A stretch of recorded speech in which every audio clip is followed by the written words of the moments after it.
All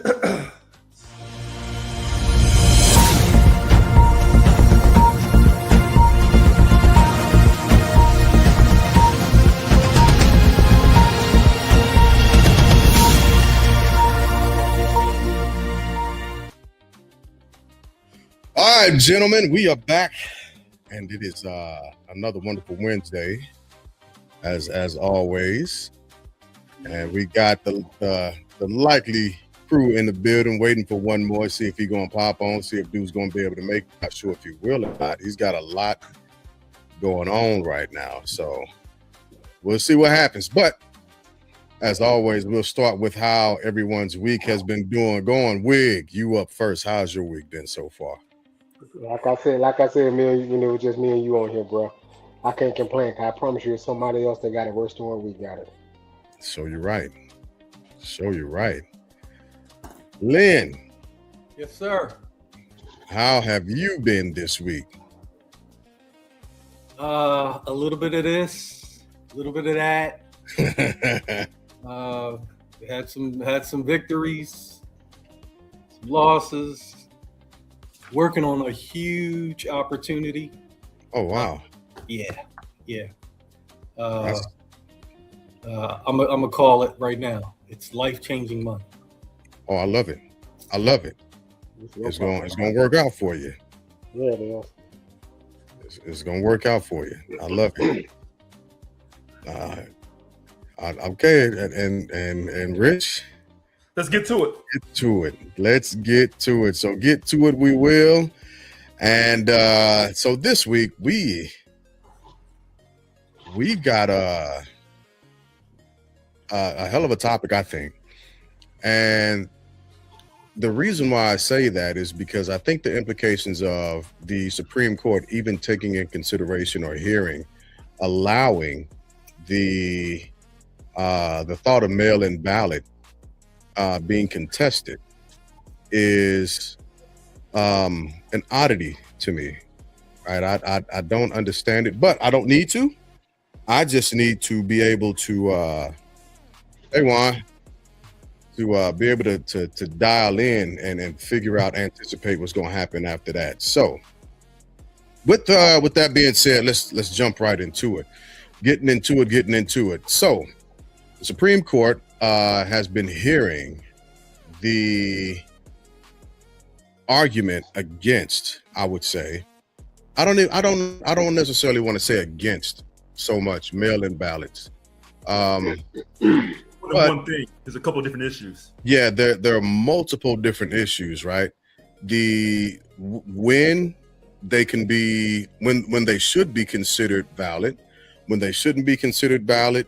I know Justice Thomas started out by asking the solicitor, and at the beginning of the trial, what is the difference between elected by or elected on, to try and clarify those 2 points. And I'm not sure if they really actually got that as I continued listening to the trial. But that's up for debate. And then as well as, is this going to affect early voting? And if it does, how? Because again, there are other people who were listening into what was being said, and the chuckles or the gestures and the jeers that were made surrounding multiple different types of comments as to maybe coming back and picking up on the actual topic of early voter or early voting.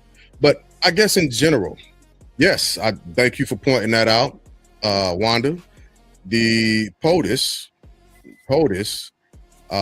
mailed his ballot in as well. I'm gonna need this La Marie, whoever she is. I'm gonna need her to come on here. I need to see who I need to address tonight. I need to see her face. I don't think you're gonna get Wanda. Or their face or them face. I need to see the face of who this person is. If she want to hop on, she always got the link. She's a co-host of the Thursday night show. So, but just for gits and shiggles, I will post the link in the comments for anybody who want to hop on and give their side. Whoever she is, I need to see the face of this person. So gotcha. Okay. Gotcha. So I'll start off with the simple question, and we'll start in the upper right corner. Hopefully, it's everybody's the same as Wig. So the question that I have is is this a form or the future, or could this be considered voter suppression? Wig, in your opinion, Hey, ask that one more time, Glass. is this a step? Essentially, is this a step forward towards voter suppression? I think so. Okay. I think so because at the end, yeah. If you just asking the question, yes, I think so. This is no different than a poll tax. Okay, so let's go into that a little bit, and then we'll make our way. Well, actually, hold that thought, because I don't want to disregard that. I think that's a very important thing to say. Lynn, where are you at? Is this a form of voter suppression? Are you in agreement with Wig that it's a poll tax? Yeah, if that's the question, it's a hindrance. The ability to mail your ballot in has been part of the election process most of my life. Since I've been a voter, all of my voting life. Because when I turned 18, I was in the Navy. So guess how I voted? Absentee ballot by mail. And so to mess with it is just one of those things that I see one side of the party seesaw, mess with all the time. Just always want to move the rules, move the goalposts, move something, and especially on election day. That's why I always encourage people to vote early, because I think early voting is the equalizer for this poll tax. Okay, so I don't want to move those chains too far. Let me welcome in, before we get over to you, Rich. Let me welcome in a buddy of mine. Known him since I can't even remember which grade we met in anymore, man. It's been decades at this It's point. been forever. Yeah, it has. Mr. J.R. Jackson, who has I'm trying to think of how to say this. I don't want to say it incorrectly, but now I'm curious. Associated with the Young Turks, and also has his own show on YouTube. But JR, let me pause for a second and allow you the space to introduce yourself. That way you can give yourself a quick cameo, if you would. Yeah, how you guys doing? First of all, I'm happy that you continue to have James have the wherewithal and the persistence to go through all the madness and the nonsense that takes me forever to get on anything. But I'm JR. I'm, again, like you said, I do a show on the TYT network. My show is called The Watch List with JR. But every once in a while, when I do something on my own, it's JR rated. But I've been producing, I have been doing podcasting. We were the first online show with YouTube back in 2005 when everything got started. So it's been a minute just of doing that. We started on Sirius XM, but ever since then, I've decided I was able to do more stuff on my own show here. So every day at noon, I do a stream, a watch party stream is what I call it, where we just stream, talk about everything that's going on. I produce, I shoot it, I edit it, I talk on it. But what I really want to always expose is what's going on with our world politically mostly. And I always hope I can talk about something else. But lately, there's not much else to talk about because this is what controls everything in our world.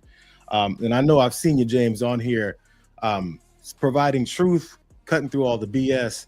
And I love to see it, man. When I saw you pop up doing this stuff, I was excited because I was like, man, I ain't seen my man James or spoken to you in so long. But I'm glad that there's folks that know what's happening and are willing to step out and talk about it. It's a good thing to see. Absolutely. So thank you for hopping on, man. Absolutely appreciate it.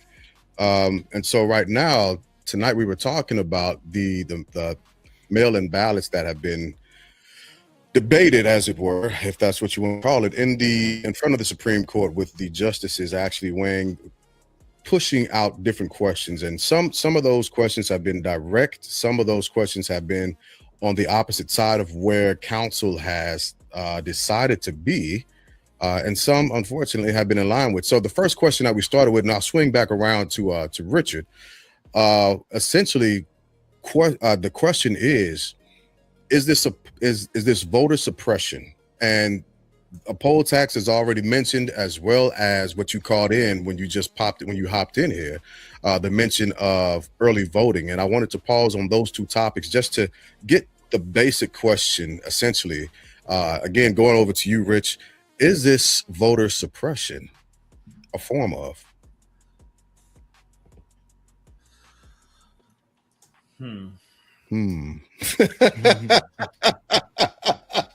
So I take it, make sure that this is March 25th. So I think you're asking me a yes or a no question?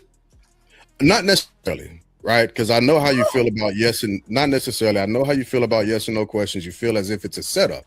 It depends on who's asking. Okay. It depends on the relationship you have with that person.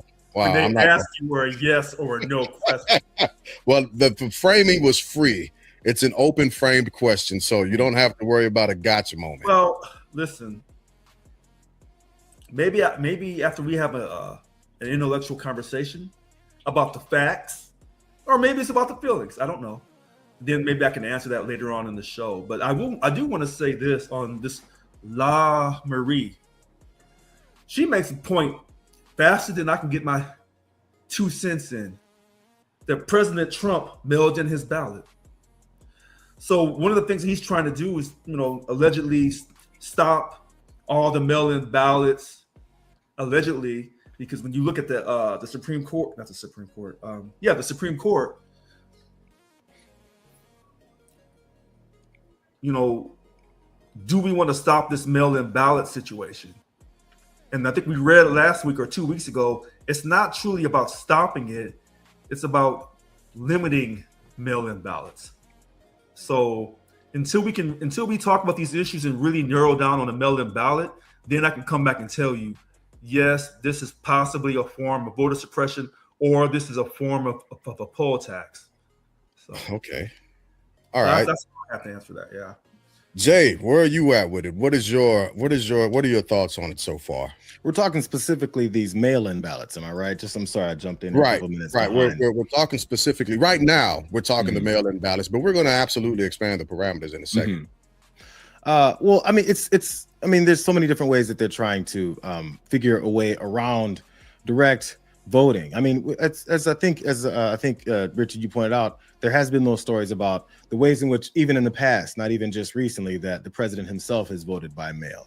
And many times you have to question whether or not what is it they're telling us, what is it their positions are politically, if it is what they really believe in, or if it's just something politically to assist them. And this is something that I think is nonpartisan. There's plenty of politicians that talk about what is it they would like to do versus what is it they actually believe in and practice themselves in their lives.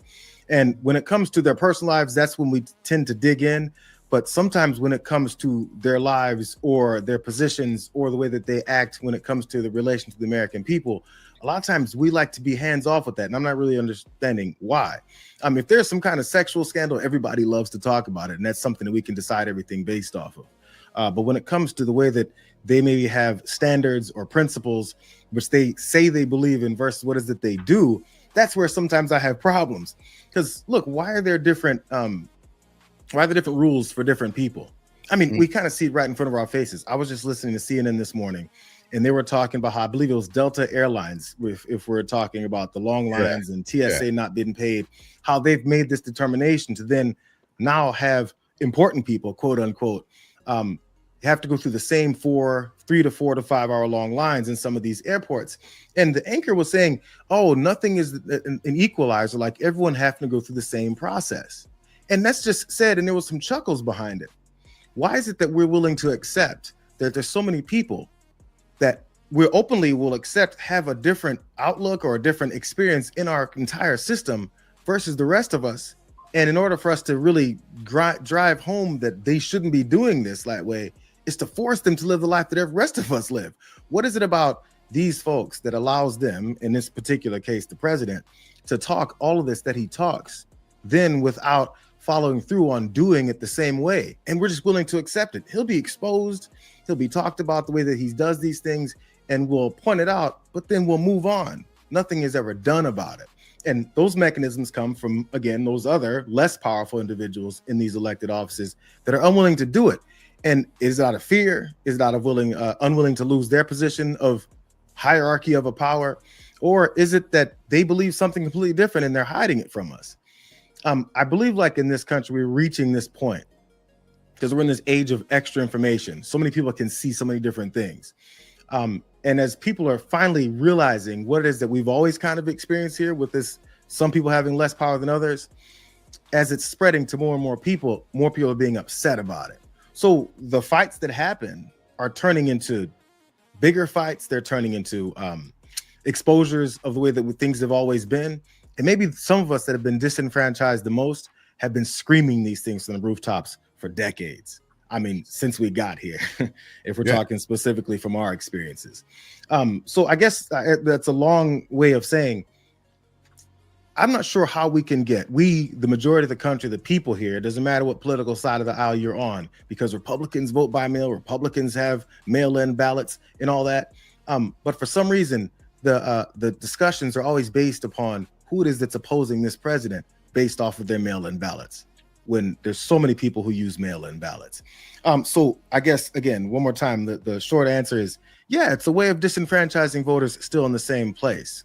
Paul Weyrich back in 1980 or 81 said, representative of the Republican Party. Yes, said, hold on. No, we got to save that. Because I listened to that actual speech multiple different times, just taking notes on it and trying to see where the variance. Yeah, no, you find that spectrum and trying to see where the separation of what, but we'll get into that in a second. Okay. But what I want to swing back around to real quick, with you, Lynn, is defining this as a poll tax and digging into that. Let's pull those layers back a little bit. Why would you, along with WIG, define this as a poll tax? Because as a voter, you're now given more guardrails, more restrictions, and more levels of difficulty in order to exercise your right to vote in a presidential election. Well, so I guess.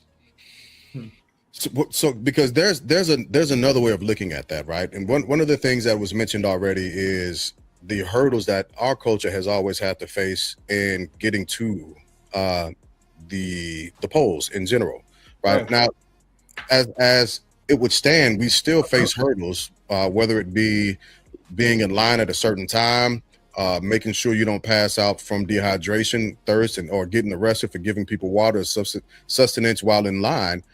One would argue that this is just essentially the run-of-the-mill type of deal. What pulls this out? What makes this exceptional at this point?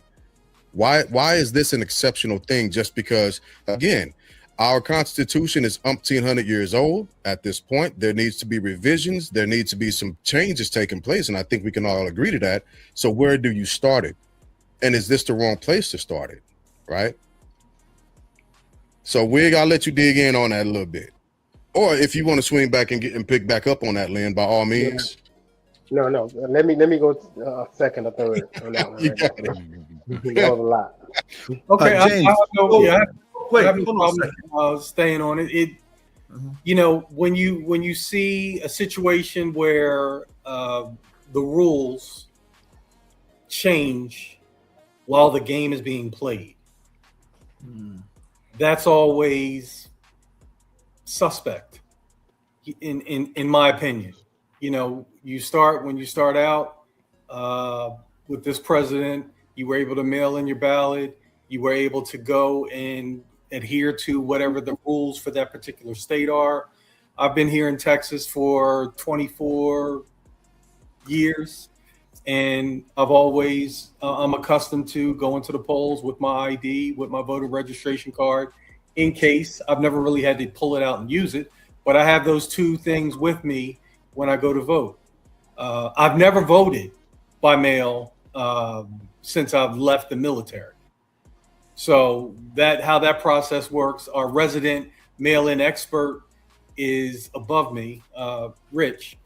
So for me, the mail-in ballot situation does not personally affect me, but I know it personally affects other voters and affects the outcome of an election. And to change the rules in the midst of while we're pulling into the midterm train station, to me is just philosophically wrong. Okay. Making things more difficult. Yeah, I'll kick that over to you, Jay. Where are you at? Because you look like you were about to posture and say something about it. Well, I think it just exposes again the what the intentions are. If you're objective, and I hadn't looked through everything that many of the justices on the Supreme Court had said about what they're, so far what they had been discussing on Monday. But what it does is it exposes the intent behind it.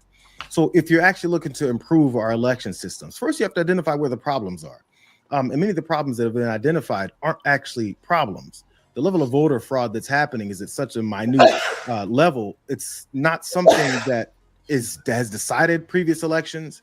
It's not something that has been questioned. That is before, someone lost and then didn't want to accept that loss. So it has to be based, at least in something that we all agree on, is based in our reality. And it's honestly, it's the struggle that we're having when it comes to all kinds of topics now lately politically. What is it that we're looking at? Is it the same thing that the rest of us are looking at? Is the reality what it is that we're looking to tackle? So if we're looking to tackle a problem, we should be able to collectively do it together if our objective is to get more people to vote, which would honestly allow our republic, our election systems, and the people to have as much of a voice as possible. But that's not, in my opinion, that's not what many of these people want, is for, the majority of the country to be represented in our election systems. And that goes back to what I was about to go to that I don't think I should go to right now. Wait a minute. Hold on a second. I want to go back to what you said, JR, about the votes and how things how people are being treated differently. I didn't hear you bring up the Electoral College. Because when we talk about how great this country is, and we have a democratic society, but the Electoral College eliminates the majority vote of the people. That's the first problem. Mm-hmm. So this country was always based on treating people differently, which maybe you and I would agree, depending on how your family got here, your descendants, your ancestors got here. Mm-hmm. That's the first thing. Second thing, you talk about, you hear about the different justices talking. So here's Justice Alito. Yeah. And this is not really aimed at you, JR. This is aimed at somebody else who didn't make it tonight.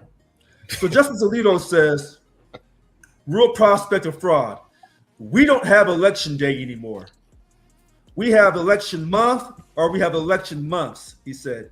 Confidence in election outcomes can be seriously undermined if the apparent outcome of the election on the day after the polls close is radically flipped by the acceptance of a big stash of ballots that flip the election.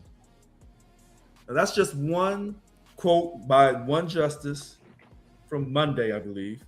Mm-hmm. Another one said, Justice Gorsuch, and mind you, everyone, that these are conservative justices, asked repeatedly about the possibility that male voters might recall their votes after Election Day so as to change the outcome. I think that's bogus. I think that's a front. That's him making an excuse saying I sent my vote in. Oh, but now I want to change my mind. He's facts. Oh, I'm sorry. Go ahead, Mr. Wigg. Go ahead. I'll stop there. Yeah, Wigg, what you got? Just when you said about they might recall their vote, as a Supreme Court justice, you would have thought that he would have been able to cite cases that happened, versus just throwing it against the wall and hoping that it stick. So I don't disagree with you, but you actually let me swing around to this point real quick, and I'll ask this to the panel in a second. One of the purposes as far as I understand it, for not only the SAVE Act, which we covered a couple of weeks last week or the week before, but moving and segueing into the mail-in ballot being heard by the Supreme Court. The whole thing's being heard, not just mail-in ballot. Yeah, no, all of those situations are being heard. Yeah, absolutely. Voter ID saying that when you go to vote. Well, wait, we never established this, because I went back and read this. This is really important. So maybe someone on the panel can tell me this. from what I'm reading, it says voters who register by mail would be required to present their proof of citizenship in person to an election official. But what if you're already registered like me? I'm already registered by mail. Well, so remember, I specifically read that part in the SAVE Act. Okay. Yeah, I specifically read that area, and it's a bit ambiguous. But the question that I end up coming down to, that I think we're missing, and needs a little more teeth sunken into it, is where are the actual states' involvement with what's happening now, especially since it's the states who actually legislate how their voting is going to take place, and not the federal government. Oh, so wait a minute. So here's a liberal on the Supreme Court, Justice Ketanji Brown Jackson, said this dispute calls for judicial restraint, a formerly conservative value. Now, this is what she said. I didn't get a chance to look this up. She said the Constitution gives states and Congress the authority to set rules for elections. I didn't know about the Congress part. Yes, no, I didn't read that, but I had. So there are multiple different amendments that talk about how voting is to be done, right? So Congress essentially sets the tone of it, as it were. If I have to give a quick overview, Congress sets the tone. They say, hey, we're going to have elections held this day. States, you figure out your process to holding your elections and make sure they make it in on time. So what you're saying is, what she was saying here, the Constitution gives states and local officials authority to determine the time, the place, and manner of elections. Yes. Now, the issue that is going to be seen, heard, and had is the authority figure who certifies that actual vote. Right. And so Wiggins said this last week. One of the issues we recently heard from a conservative bench was the U.S. mail doesn't have to deliver your mail to you or get something to the place it's supposed to arrive at on time. And as a citizen, you can't sue them. You can't do anything about it. So I got that covered. See, I knew you were coming to that. So I got that covered. So I got first of all, let's go back to a second. Constitution gives states and local authorities, local officials authority to determine time, place, and manner of elections, while Congress is allowed to amend those rules. Now, this is what liberal Supreme Court Justice Ketanji Brown Jackson is saying, and none of the other Supreme Court justices jumped on her. Congress has not indicated, at least thus far, that is intended to ever preempt this. This is what Jackson said. Now, let's go back to that post office thing, because I knew you were coming with that, Jane. Yeah. So you're right. United States Post Office, domestic mail manual. You got notes. Oh, yes. That ain't fair, man. I'm not playing on this. Okay, all right. I'll play your game. So, now, James said this. He said this 2 months ago. The United States Post Office, December 24th, 2025, they kind of changed the way they accept mail with the post stamp. But here's what he didn't tell us. Is once you turn something to the post office, once they go to the processing at the post office, that's when they post stamp it. They date stamp it. What he didn't tell us is that you can ask the clerk at the retail counter to apply the postmark when you're there, giving it to them. Yeah. That's really critical. You can ask, and they cannot tell you no. And that's actually part of that domestic mail manual 608.11. So here comes the question then, and this will open it back up for the panel, so it ain't just me and you going back at it.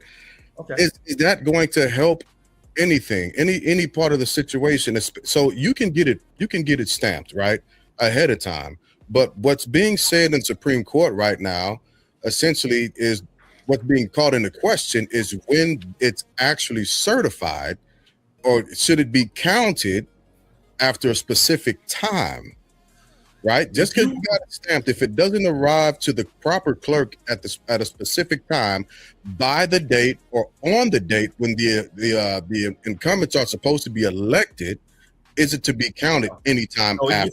If you take your mail ballot to the post office on the election date and you ask that clerk to post stamp it, It gets marked that date, it gets counted, regardless of when it was processed. Now, in the state of California, the state that this is not my home state, this is where I reside in. We go righteously 7 days. 7 days to create Earth, 7 days to take Earth out of here. 7 days. Now, the state of Mississippi, ironically, the same people who are fighting to uphold this in Mississippi, the mail-in ballots, they go 14 days past Election Day to count that ballot, as long as it was mailed on Election Day. So, again, like Lynn said a couple times in the last few podcasts, how important is this to you? How important is you honoring the legacy, if there is a legacy for your ancestors, about voting in this country? If you feel like they're trying to apply a poll tax, okay, I can respect that. But after all that is said and done, are you still voting? Since they started talking this over a year ago, did you make sure you had your certified birth certificate?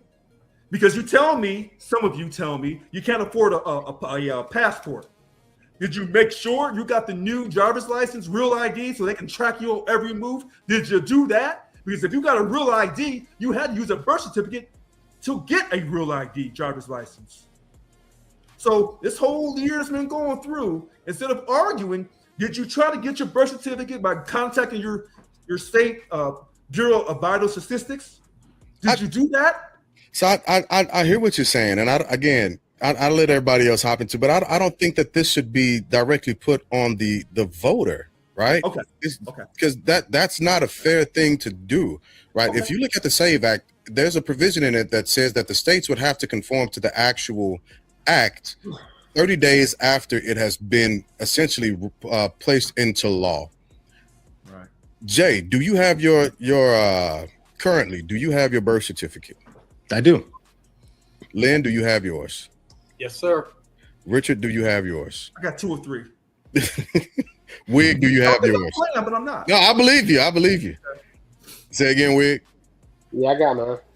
And so for every one of us that actually has our birth certificate, how many people don't?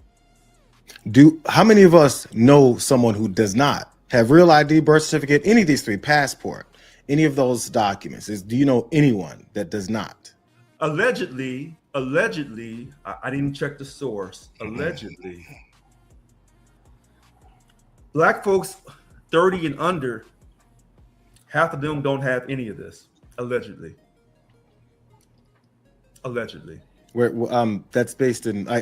I'm not asking for like sources because it's hard to have everything. I know you got your notes, but like I know it's hard for like on the fly for things. But like based on who, like where those statistics necessarily coming from? Is this like word of mouth? Is one of those things where it's like they poll people and ask them. So how much is it verified that it's half of people under 30? Because what I've heard, which again is based and unverified from what I've read from a year or 2 ago, sometimes it's an issue for older folks, maybe because of the tracking systems, how long they've been around, if they've had the mobility to do this. Because I know plenty of elderly folks who have issues getting around, getting to these situations, being on a fixed income. Maybe they can't afford these processes. And what I've also noticed in just my personal experiences, we tend to, maybe just even in our community, older folks tend to take the seriousness of voting more serious than many of us do at a younger age, because they've experienced how much our rights could be taken away based off of not having people in positions where they can be represented sufficiently. So many times we may hear from our elders about how important it is, and many of us at younger ages, and I know all of us aren't necessarily young. I mean, I'm guessing based off of the gray beards that we've all got. I mean, some of us got that we're kind of in the mid-range here. So sometimes there's these separations, and I say this even when it comes to, like, say, internet usage. We always make fun of and talk about the older folks maybe don't know how to use an email, even as simple as that, or even go on social media. But we find out sometimes younger folks have the same issue, but for different reasons with how to access things. Maybe because they don't care as much. They don't see the severity of how much they need to be represented in their country through their vote. And maybe that's waking up to a degree. Maybe they get people to come and educate them on this or generate some kind of excitement behind it. But the hard thing is to then assume everybody has the time, money, transportation, and ability to get many of these things. So again, it goes back to my original point. What's our objective? Is our objective to fix any of our problems, or is our objective to make it harder for some people? And maybe that's where the conversations and disagreements come in, because then we start to question many of the people in power who maybe put together some of this legislation or laws in place, what their objective is in making these decisions. Do they want to disenfranchise more people?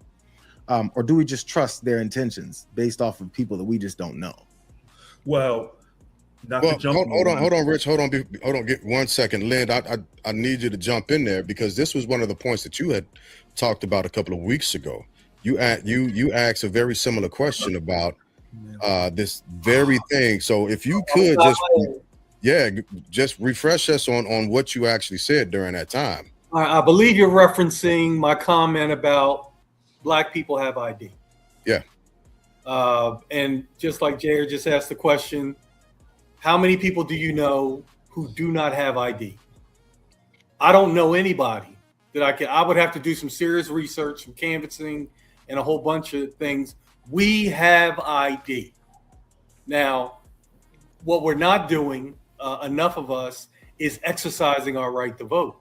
I agree. For whatever reason. But making ID a requirement, I don't see that as a hindrance or suppression or what's the other word, a poll tax. I see that as making sure that the system is done in a process with integrity. So that takes the voter fraud argument, which Jair said, and I agree, the amount of voter fraud that occurs is microscopic. Yeah. But you can, you can just say anything you want. Like the stupid thing, like the Democrats are going to let all these illegal people into the country. Yeah. These illegal people can go and vote for a Democrat. And when you know the rules, illegals cannot vote because of the way the system is currently set up. Lynn, you can't get registered to vote, Lynn, unless you are properly documented. Lynn. Yes. I'm going to agree with just about everything you said up to that last part. What part? The state about people who are not here in the country legally not being able to vote.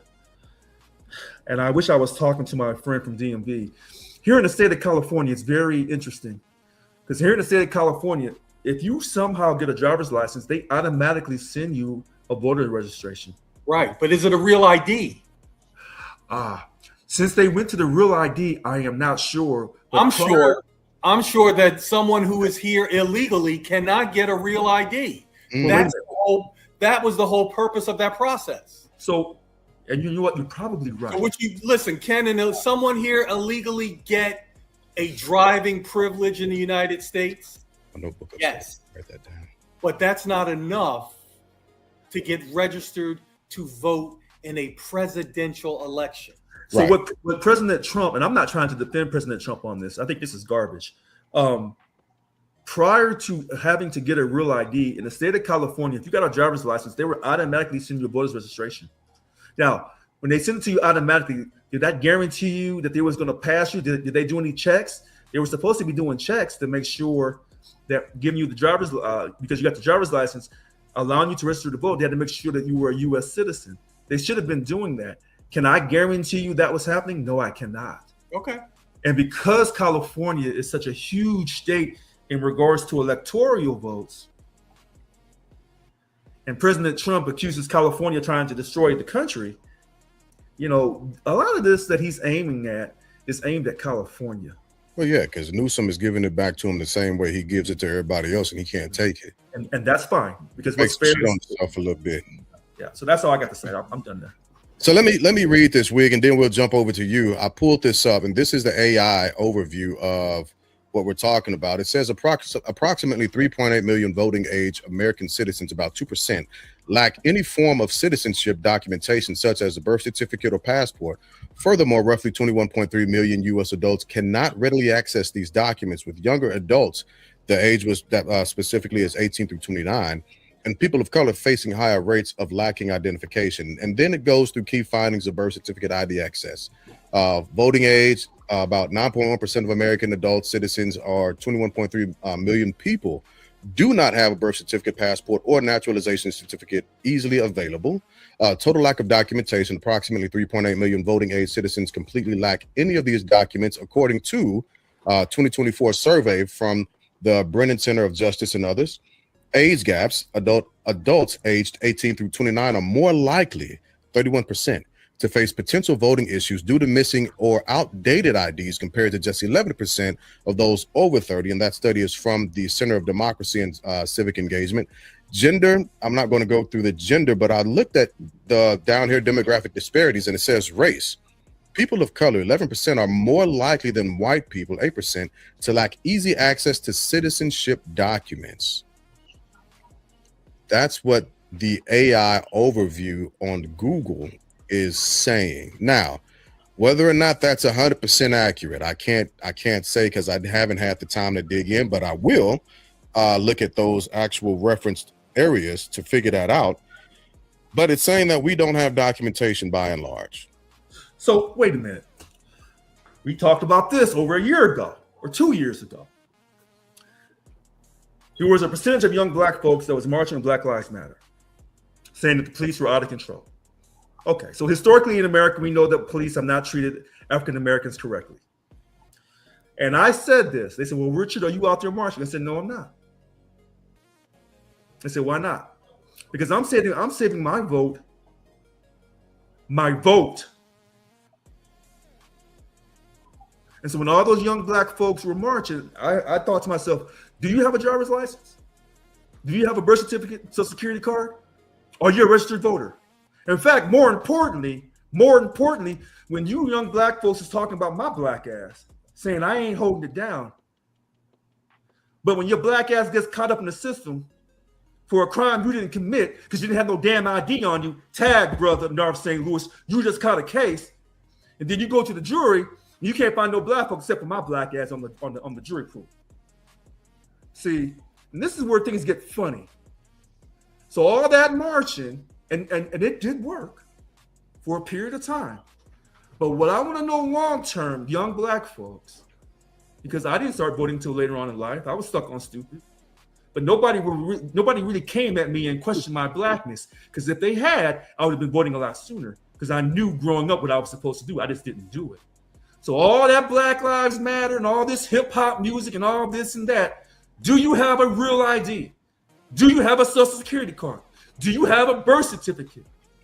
Maybe if you got some baller money, you got a passport.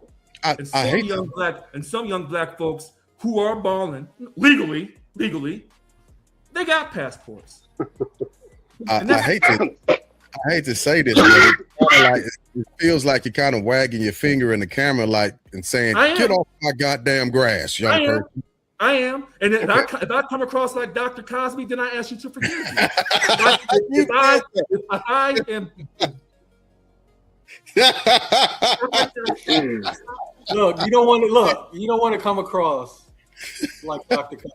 Dr. Cosby is, to me, still an incredible asset to the black community, and I don't care what other people outside my community tell me about Dr. Cosby. I would change that to Dr. Huxtable. I stand by Dr. Wait a minute, hold on a second. If somebody came out to me tomorrow and said, "Well, JR, he stabbed 1,000 white folks out there in the street," you know what I'm gonna say? I'm gonna say, "Well, the JR Jackson that I met, if he had to stab 1,000 white people on the street, he would have to defend himself. He was probably acting very reasonable." I don't know all the evidence yet because I'm part of the jury pool. So let me hear the evidence. We got to get him out. This is how you check black folks. You talk about, "Oh, I'm black and I'm down and my pants is sagging and I don't need no education and blah blah blah blah blah blah blah blah blah blah blah blah blah blah blah." I don't hear all that. What I want to know is when it's time to go to that courtroom, is your ass in that jury pool? What I want to know is, did you vote? I don't care if you voted for a Democrat or a Republican or an alien that came down last night. You was kicking it at the club, having a few drinks. Did your black ass vote? That's bad. When white folks look at you, now I'm just gonna say, when white folks look at you and you talking all that stuff, they have a very funny way at the bar or in the work environment to ask you, did you vote? No, I ain't really read all that. And they smile. Richard, do you do community outreach? I'm just asking for the sake of, like, in these situations, what interactions have you had with younger Black folks that come at you sideways? When you're in the barbershop, because we never really get to that conversation because we're stuck on the conversation of how do you interact with these people. So when young Black folks say, hey, I ain't letting nobody disrespect me, blah, blah, blah. And then I throw it back at them. Well, hold on a second. No, I'm an ex-felon. I got a felony on my record. And the cops pull me over. I already know what time it is. So my question is to you, when I talk to your mama because you had your head blown off, you would rather be carried by 6 than judged by 12. What's their reasoning behind that? That they told you? I'm not from because young Black people are telling me they have their pride in who they are, and that's fantastic. And they're not gonna let no cop disrespect them. And my question is, can you live through that police stop and get to the courtroom to sue the police department and come up so you can get a passport and fly all across the country? To fly to other countries? So your mama and your sisters and brothers ain't crying over you? Having a car wash to raise for the funeral expenses for you? But see, when I say that, they say, oh, you sound like my uncle. You sound like my dad. You sound like a Black Republican. No, what I'm simply saying, because when we do this show, JR, and we have to go at these so-called, some of these white folks who are prejudiced or a little bit racist, they say, oh, you want to yell at us, but you don't check your own. Well, tonight, we're going to check everybody tonight. So what's right is right, what's wrong is wrong. And so, yes, like I said, JR, during the Puffy trial, if my Black ass had been on that jury pool and I would have heard the evidence, he's walking out of there. Mm-hmm. Okay. This place. Okay, fair enough. So the connection here between James read through some of the percentages of Black folks that don't have access to these identifications. And I'm not sure the percentage of these younger Black folks, and maybe that was in there, James, that you talked about, that don't have these identifications. But I feel like the next question then has to be and engage with them with why, rather than having these confrontational moments where it's accusatory, which if they come at you with an accusatory language, I don't see the purpose. If we're trying to, back to my original point, because I feel like we miss it because there's so many different ways to be distracted from it. Right. What is it we would like to get done here? Do we want them to vote, or do we want to tell them that we have it better and more figured out than they do? Because I feel you, Richard. In the first presidential election that I was old enough to vote in 2000, I didn't vote in it because I had the mindset of they're all the same, right? Yeah. And once I started studying and looking into what is that's happening, it's very nuanced.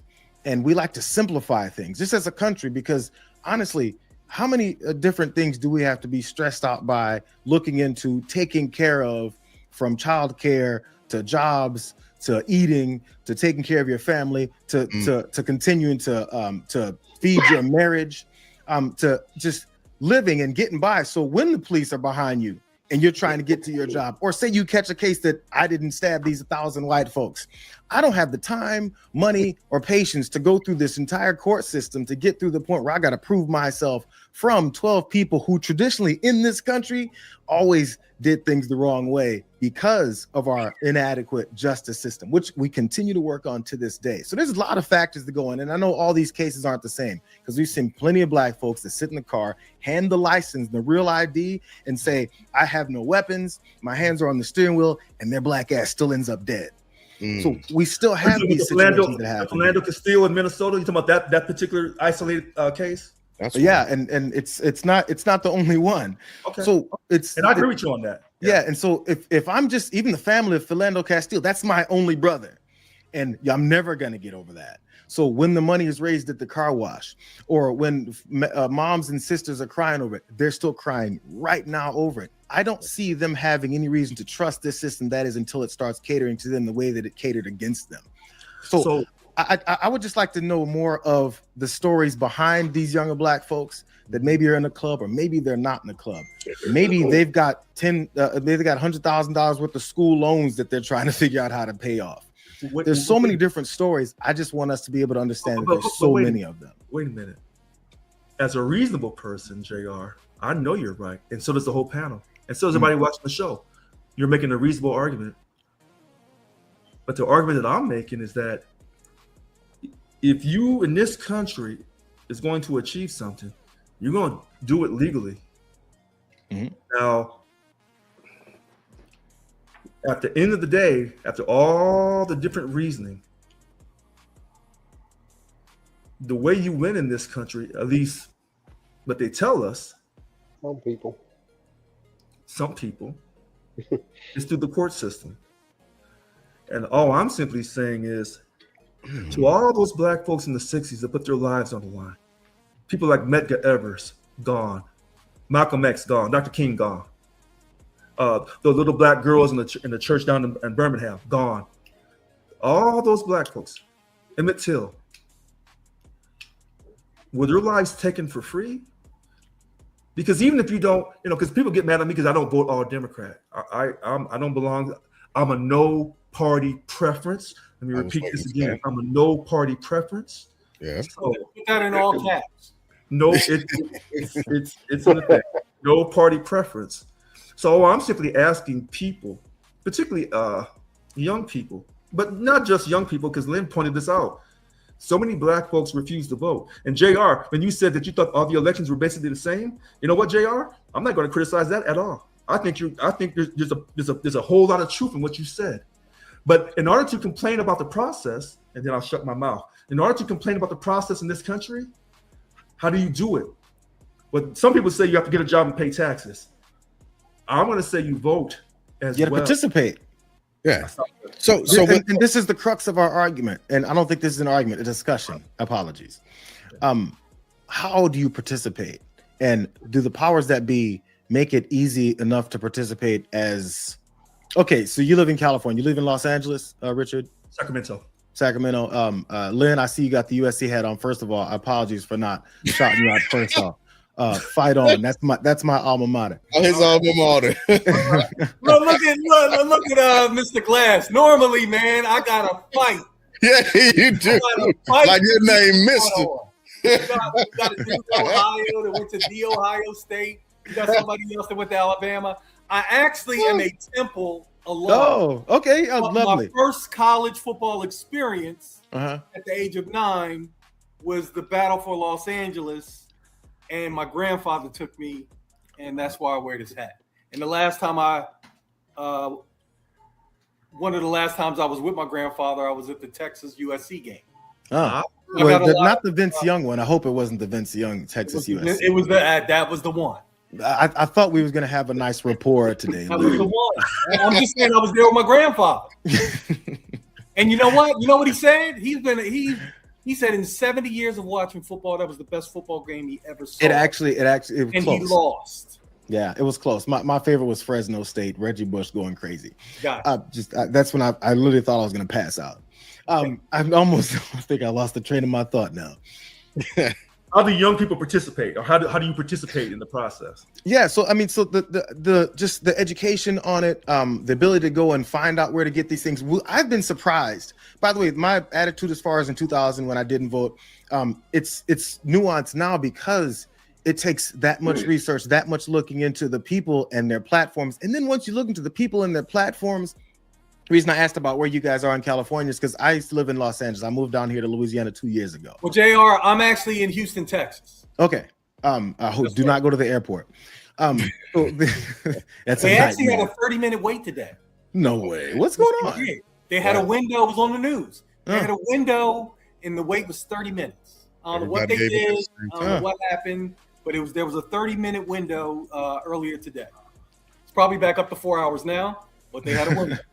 But so even people that are educated on the system are very engaged in their voting.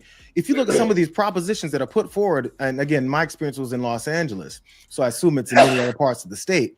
It's these propositions get put, and the language is put in these voting documents. Very, I mean, you don't know who the author of these things are. Sometimes you have to have people read it differently or explain to some other folks exactly what this means, because sometimes they're even trying to fool people as you've gone through the process, gotten your real ID, you've proven your citizenship, you've got your birth certificate, and you're still in this place where you have to analyze and debate with yourself. Wait a second, am I being lied to with what this proposition will do? Because there's one party that's telling me it's doing this, and there's another party that's telling me it's doing something else. So it's further than just getting there and voting, because then there's plenty of people who went, I voted for this, because they still weren't even educated on that. And how is it? I read up on it because it is literally my full-time job. If this wasn't my job, there's so many things that I would miss, and I still miss a lot of things. I still haven't read up fully on what happened with the Supreme Court decision, or even in the aspects of the SAVE Act that they'd like to get by, because I've been talking about this devastating war that we've been conducting in Iran. Hey, but one quick point on that. Yeah. Even though you're right, that decision that was made today in California court about young people getting on social media and getting addicted. So you can get addicted to social media, but you can't get addicted to fighting I tell you what, when AI takes away so many jobs, I guarantee young people start voting then, because they'll want that check in the mail every month. You said, I'm sorry, you went down when you said AI takes away what? I didn't hear. I said when AI takes away all these jobs, other jobs, or a certain number of jobs, young people will start voting to get that check in the mail every month. That's coming. I mean, we would hope. I mean, because then sometimes people wild out. So there's sometimes negative responses to bad times coming on you that you maybe didn't expect or anticipate. That's again something that has to have to teach this like mental maturity or understanding how to maneuver through the world. I have a 14-year-old son. I was just telling him yesterday, and it's as simple as just baseball. I said, when something happens and it doesn't work out in your favor, if your head is down, you're not looking up and seeing the 4 to 5 other avenues that you can actually take in response to what just bad thing happened to you. And that's something that has to be taught, to given like this experience that I've lived in the 46 years that I've been around here. And everybody doesn't have the, I guess, the resources to get this type of education, to know even just how to emotionally navigate this world, which, as you mentioned, that, the social media decision that was made today. If these things are presented to young folks in a way that they take it in, where literally they study the way the developing brains take this stuff in, if it's given to them in a way that's engaging, they will take it. My kid loves history. The reason why is because when he was like 4 years old, he was on this app that made it fun. It was cartoonish version, and it told the real stories, because I double checked just in case they was lying to him. Yeah. So it made it gave him this baseline of wanting to learn about this stuff or remembering this stuff. There's historical lessons this kid remembers, and I'm like, man, I didn't remember that at all, because I learned it in a boring way and I was just a nerd. He took it in and it was fun for him. So again, if our purpose is for them to learn, we have to present in a way that's engaging for them, rather than expecting them to just become 30-year-old adults at 10 and figuring it out on their own. But then again, that takes a lot of work from us too. I feel like I'm rambling and not come up with a solid point. It's just, there's so many nuanced areas and avenues and directions that we could take that make this argument so hard to just say it's one singular reason why it's the way that it is. And from our perspective of, Black folks in this country. Yeah. So here's my thing. Because I understand many things you're saying, Richard. I get where you're coming from in one of these ways. Word about making it fun and interesting. If I was a genius, I'd be able to create something and then attract young people to vote. And then some of y'all would say, well, Richard, don't get too carried away, because if you get too good at it, you know what happened to you last time you got carried away trying to help people. So I understand that. But something else caught my attention about you said people are treated differently. This is why I don't believe in the two-party system. The TSA. Now, allegedly, I keep saying the word allegedly, that a lot of Black folks have jobs working for the TSA. You always hear that, don't we? I thought that Black folks didn't want to work, but now allegedly they have all the jobs at TSA. I'm confused. I don't know. Are they the Black jobs? That's where they hear them. That's where they hear them. Yeah, TSA. But my thing is, just in case they got to put them on a quick flight, get them out of here. Has any politician up there in D.C., either Democrat or Republican, from either house or either chamber said, we will pass these budgets, and if we don't pass these budgets, we don't get paid? They don't play those games. They're gonna keep. Go ahead, James. Kennedy mentioned he said he did say something about that during the last shutdown. Yeah, he did mention that the last time. He proposed that during any future shutdowns, and of course it didn't get voted on. That essentially that Senate doesn't get paid until they come up with a solution. And for the Senate or for both chambers? I think he was specifically talking about the Senate. Okay. Yeah, whenever the bill was kicked back over to the Senate. Listen to this. This is how silly we are as a country. You work for the federal government, for the number one country on earth, the leader of the free world, and they can't pass a budget, so they can't pay you, but they still collect their check. It sounds like you being pimped out. Well, I don't even want to go to the point of not paying just the American people, but I'll pivot just a little bit and say not only are things shut down for the average American, there's another ask for another $200 billion, right? Yep. And not just another $200 billion, but we also have people who are getting billions of dollars from foreign countries to put in their personal coffers while making legislation to assist said countries to continuously sustain this war that has now been at a bit of a focal point, alluded to that it could take at least a year for regime change for other countries to feel comfortable with regime change. Now, I'm not trying to get too far into the Iran war. Oh, no. I'm just simply saying that we haven't paid ourselves, and we still have another part of the federal government asking for more money. I have said this 1,000 times, and Deuce has laughed and criticized, and I have said this shit. Your money is printed out of thin air. When Trump said, I need 200 billion more, where does it come from? It's going to come from the Fed. The Fed's going to tell the Treasury, print the money up and pay it back to us. Put it on your bill that you already owe us. Mm-hmm.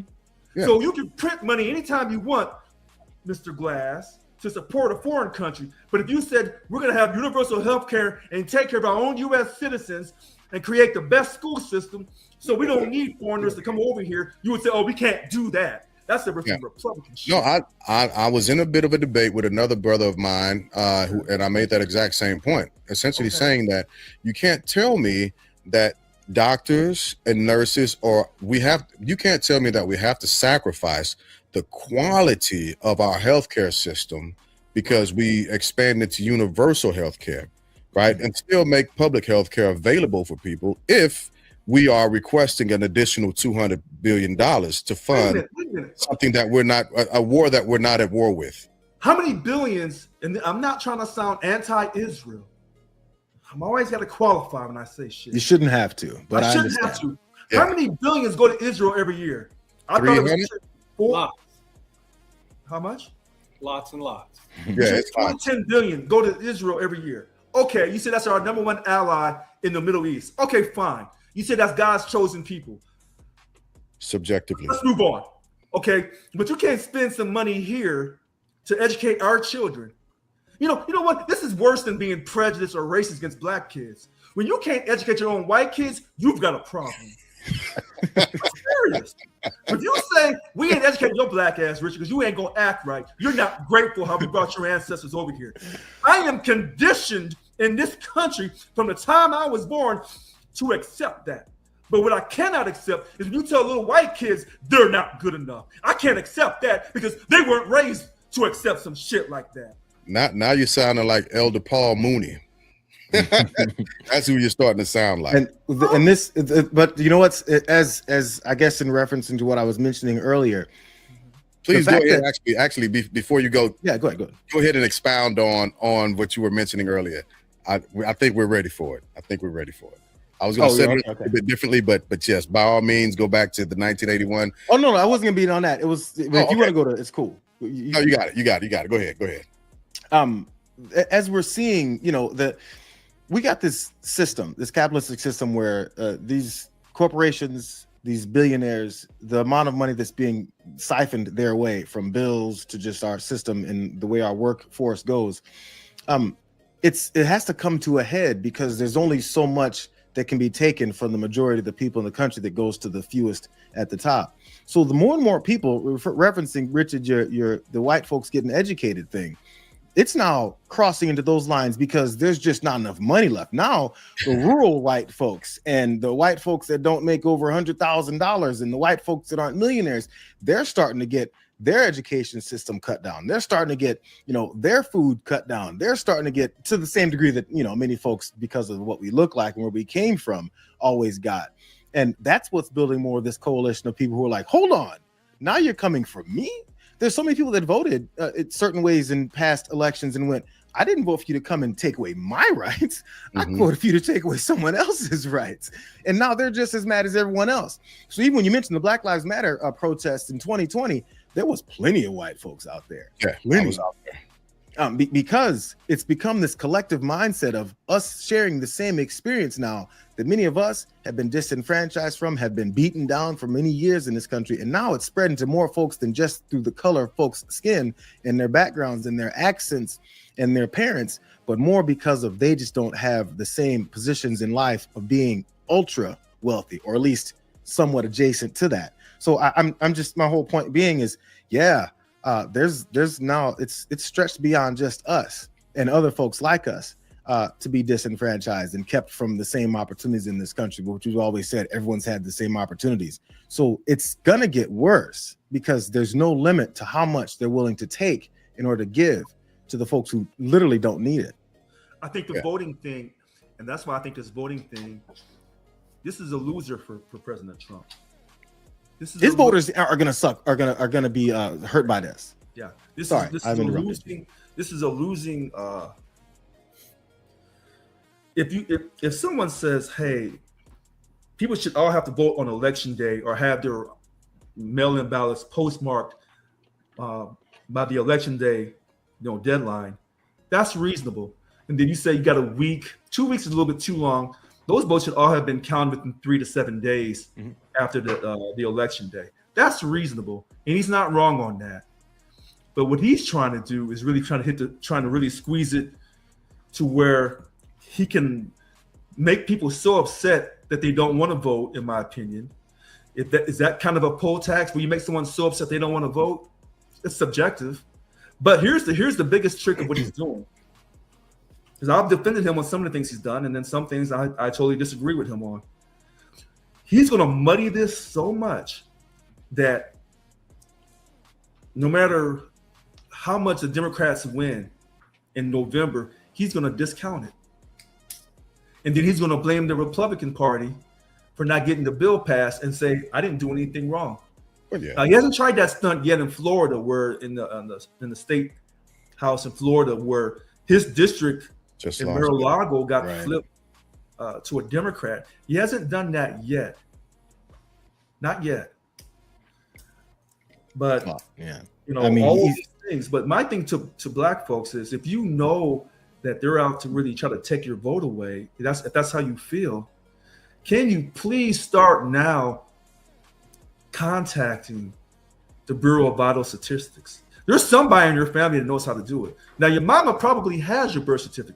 Okay, I'll stop. I'm sorry. Yeah, no, this is the thing. And this I think was helpful because there's nonprofit groups, there's volunteer groups that go out to try and help and assist people get registered to vote. We've seen that. That's nothing new.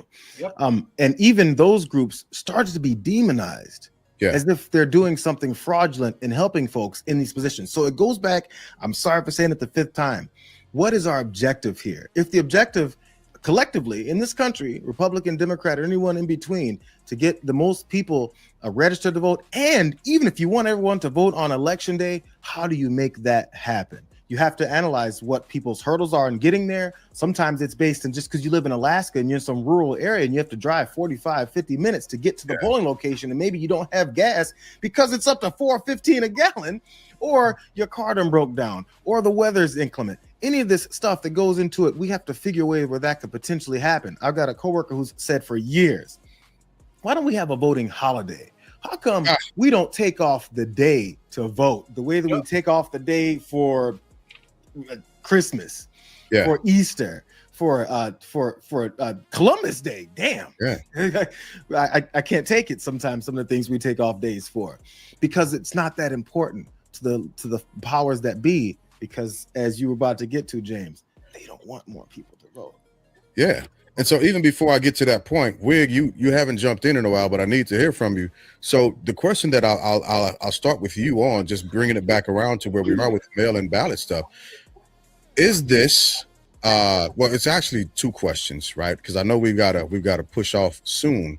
But when should a vote be considered invalid? Right? When should it be considered invalid? That's the first question. And the second question is all of this that's happening, because to me, politics is nothing more than another theater of performance, unfortunately, in a lot of different ways. But is this simply another way to disenfranchise more voters? I think, excuse me, I think that'll go back to, I think it's what JR said. So what are we trying to do here? Do you want more people? Do you want more people to vote, or do you just want to make it harder for people to vote? Only they know what they're trying to do. Because at the end of the day, if you really wanted to fix it, you could say, okay, like my man just said, if you could take take St. Patty's Day. Why if this day is so this day? Cinco de What I want to Mayo. say. This day right here, what this day does is set the precedence for the future of the country. So why is this day not a holiday? With the importance of, if it's so important, I'm pretty sure we got all kind of other holidays we can get rid of. You don't want to add more to it. So I just think it depends on what you're really trying to do. And as far as a vote, when is the vote invalid? Wow. I don't know how you're gonna. I don't know how you're really gonna do that one right there, because I don't know too many people that sign their signature the same way every time. Okay. Well, whatever determining factors would cause you, say it's 5 days, say it's a week, say it's 2 days, whatever people can analyze and look into, say the normal processes people may go through to go to it, whatever that determination may be, the next step I feel like would be is put in a system and an infrastructure in place where we can live up to that. Say it's 3 days. And if we determine 3 days is a good a number, then how do we make sure that states, local voting locations can live up to that people can have that opportunity to be within those barriers? Because of course there'll be people that don't live up to it no matter what. There's always going to be someone who's, maybe they're a procrastinator, maybe they forgot, maybe they, an emergency happened, whatever reason. I feel like as long as it's easy enough, and then give them a way to live within that time frame, that's all we can do. Have we done that yet though? I feel everything's done so arbitrarily, like, oh, you know what happens? It's been this long and that means it's fraudulent. Based on what? Give me some evidence, please, because we don't do things based in evidence anymore. We do it based in opinion and arguments and anger and accusatory language over what the other person is trying to do to destroy this country. And that's not real. That's your opinion, man. Well, one quick thing. Sheriff Bianco here down in Riverside, I think it's Riverside, they've seized some ballots in the 2025 Prop 50 special election about the redistricting here in California.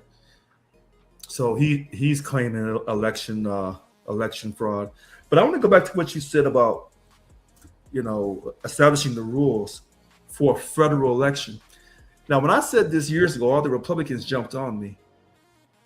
I said, when you vote for the House or the Senate or the president, there should be a federal standard for every state, the same federal standard.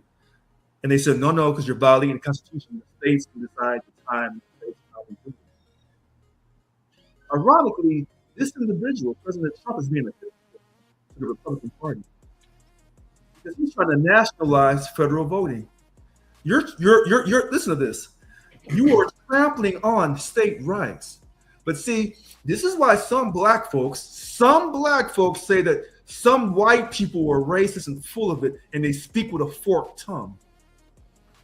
Some. You are trampling on state rights.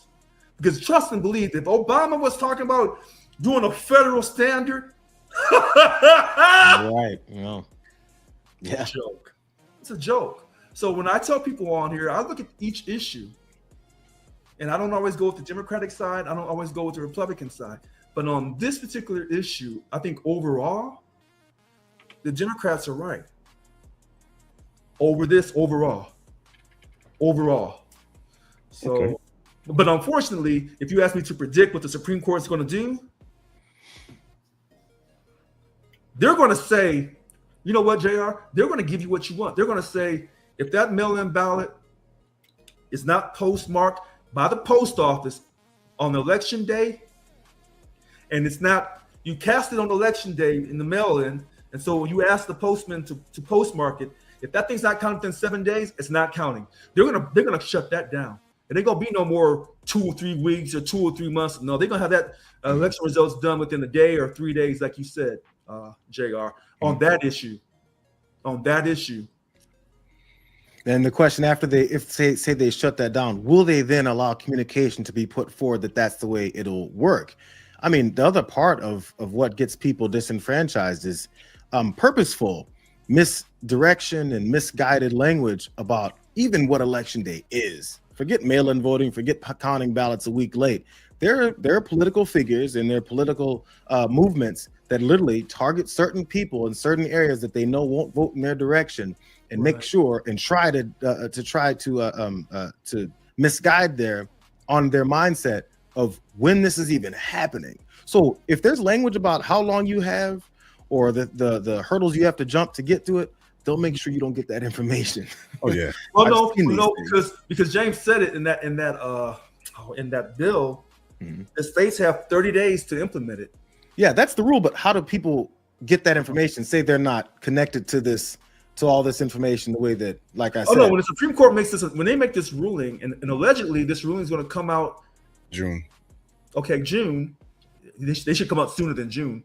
But when they come out in June with it, the states have 30 days because the general election is in November. So you got the wheel and deal, and then you got to communicate to the federal government because Trump's going to be watching the state of California and any other blue state that he's trying to slow down to make sure the way you implement it is being implemented the way the Supreme Court laid the foundation down to do that. Now, I believe that's going to happen on that issue. That's going to happen. But let me remind everybody that just because the Supreme Court makes a ruling on something, it doesn't mean that that's the final say, because Congress has the ability to actually legislate that ruling, and they can actually come out with new legislation to overrule what the Supreme Court has actually said. That would be I don't disagree with you that they won't take the time to do it, because right? both houses can't agree.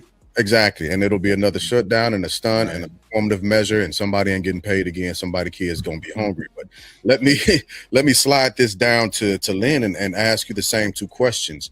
When should a vote be considered invalid, and is this more of the same to disenfranchise more voters? All right, I'll take the second part first. Okay. I wouldn't use the word disenfranchise as much as I would use the word discourage. Because as we've all talked about it, if you care about voting, you're going to find a way to get it done. You're going to make that a priority, and you're going to get whatever it is you need to get in your particular state in order to vote early or on election day or by mail, because I don't think mail is being totally taken away. So if there's a way for you to play the mail-in voting game, you need to figure out those rules. As JR was talking about, a lot of times we don't participate in games that we don't understand. So, and unfortunately, we don't take the time to understand and know the rules so we can play the game successfully. So if I were doing community outreach, my soapbox would be line everything up on election season to vote early. Because here in Texas, voting early, you can vote anywhere at any polling place.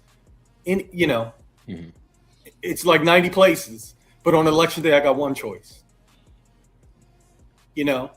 So if it's something that you care about, you make it a priority.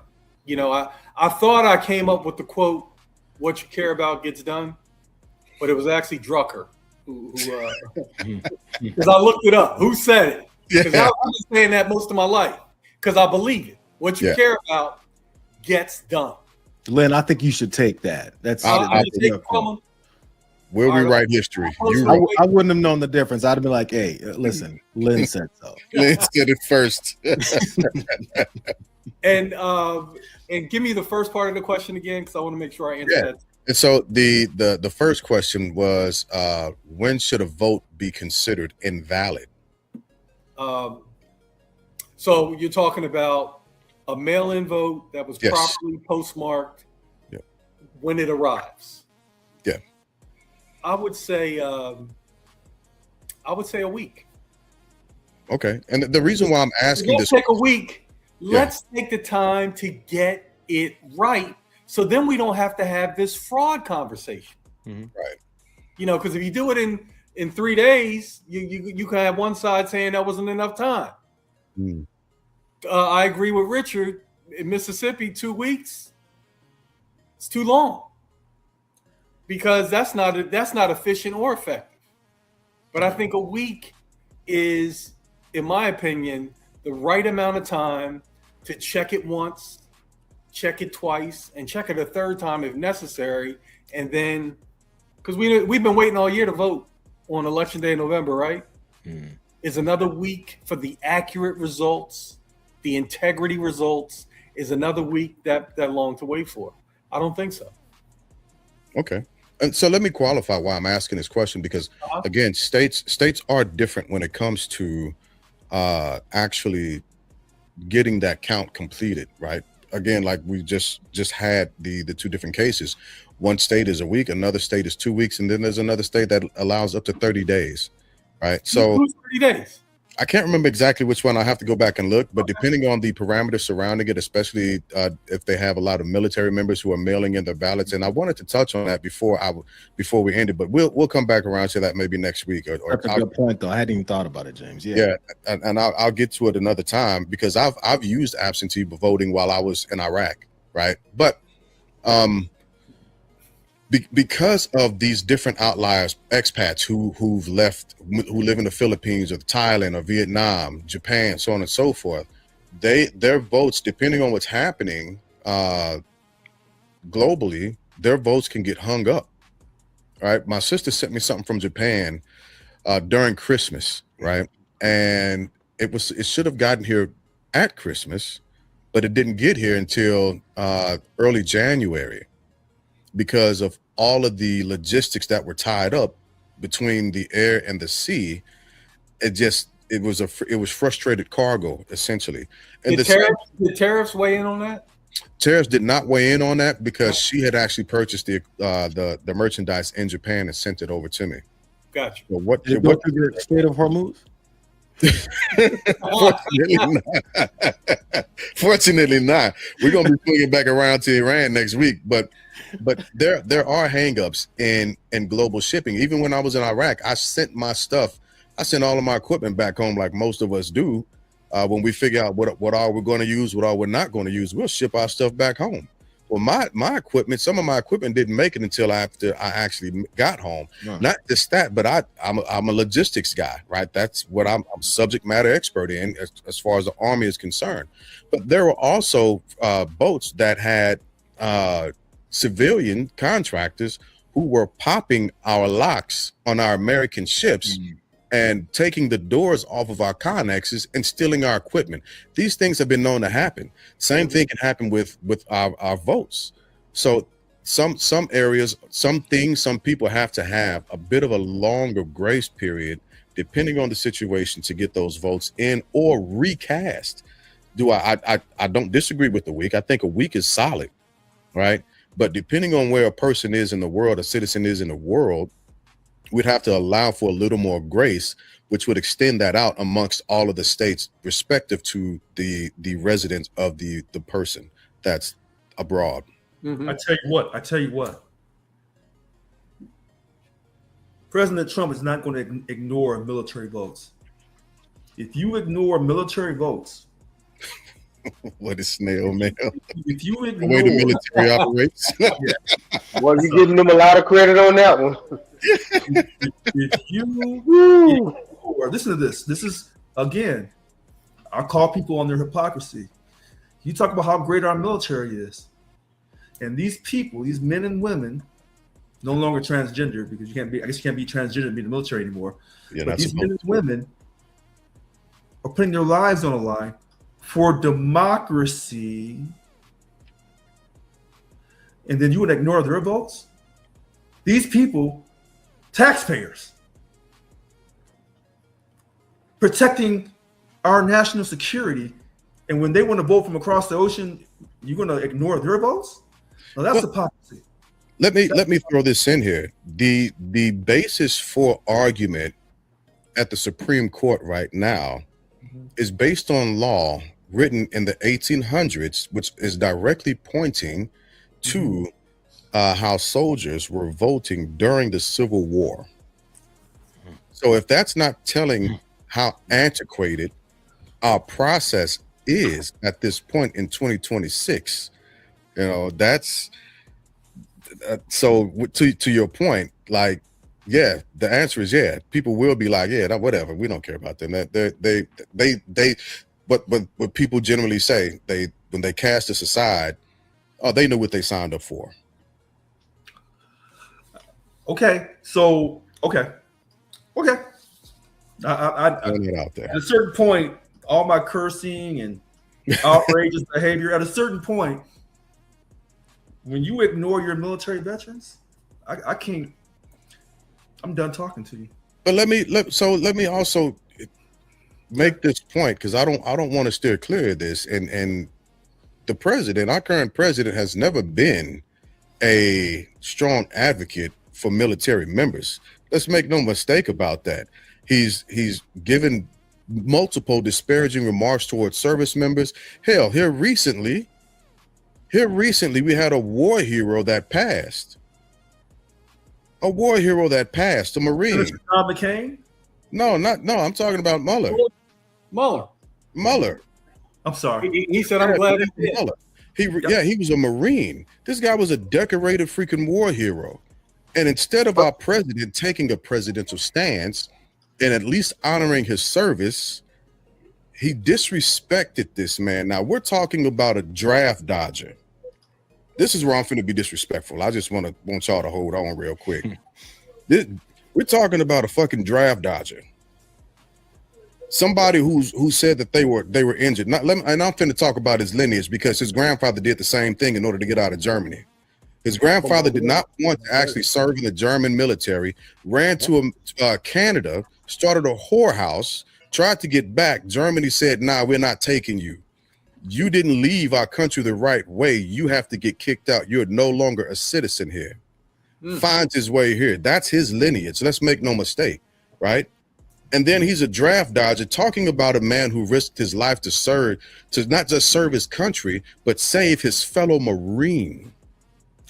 And he has the galls and audacity to disrespect a freaking war hero who did his job. And I knew you'd walk into that. I'll take it all day. No, because the way he's looking at it is Mueller was trying to put him in jail. So anybody was trying to put him in jail, he was coming. Don't break the law. Right. Right. If his feelings are that fragile, go see a therapist. Hold on. I'm not going to argue this. Depot them in there. They got him. Tell them all night. I'm going to go back to Senator John McCain. Yeah. When he showed me how he felt about Senator John McCain, right. I've never heard, I don't want to make this sound racial, I've never heard a white man talk disrespectfully about another white man's military service. I didn't even think that was allowed in this country. Because if your black ass had said, if President Obama had said, well, I don't care about John McCain's military history, his ass would have been deported back to Kenya or Ethiopia or somewhere in East Africa. Kenya? Kenya.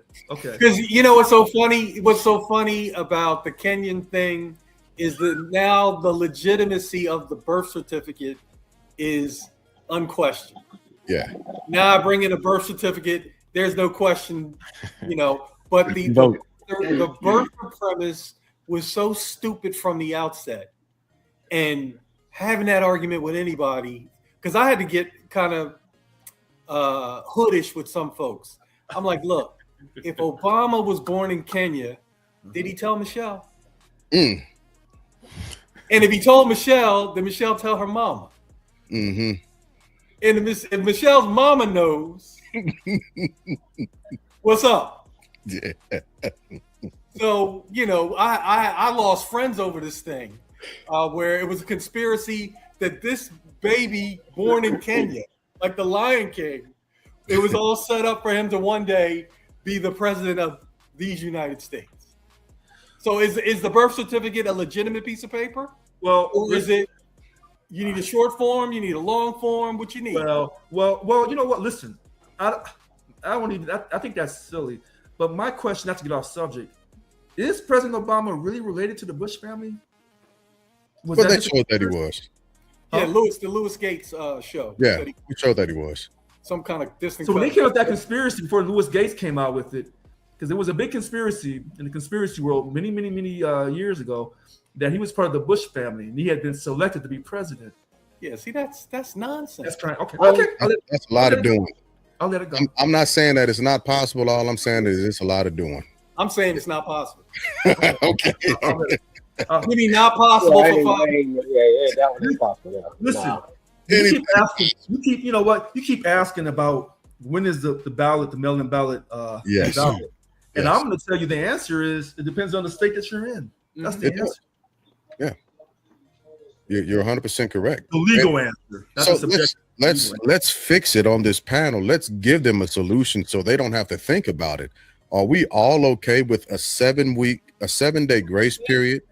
If you are CONUS, for your vote to be, I qualified it like that on purpose, right? That's that tie back. Including the expats in the military. Absolutely. If you're OCONUS, can we give them 2 weeks unless certain circumstances happen? Then there's an exception to policy to extend it out until the situation where the mail may have been caught up or frustrated becomes resolved. You know what? That's a fix. Hold on. I wrote this down. This is where Lynn. You see, anytime you see me and Lynn agreeing, you in trouble. Stop I wrote down me. Mail your ballot by election day, but you should mail it 7 days prior to election day. 7 days prior to election day, you should have mailed that ballot off. If you wait to the last minute, you're asking for trouble. And why do I say that? Here's the funny thing about this. When you file your taxes by April 15th, as long as that envelope, if you mail in your tax returns, is postmarked April 15th, you're good to go. So if you can pay your taxes on the last day, then you should be able to vote on the last day as long as that postmark is that day. And so, you can't say, well, you have to pay your taxes. Postmark's been taken away. Huh? So we're assuming that they're going to get them on time. Right?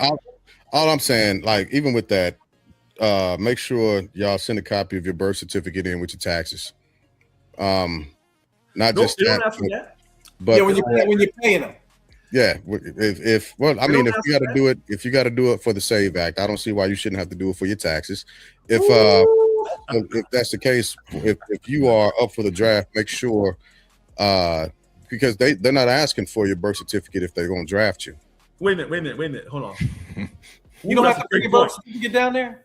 Wait a minute. Hold on.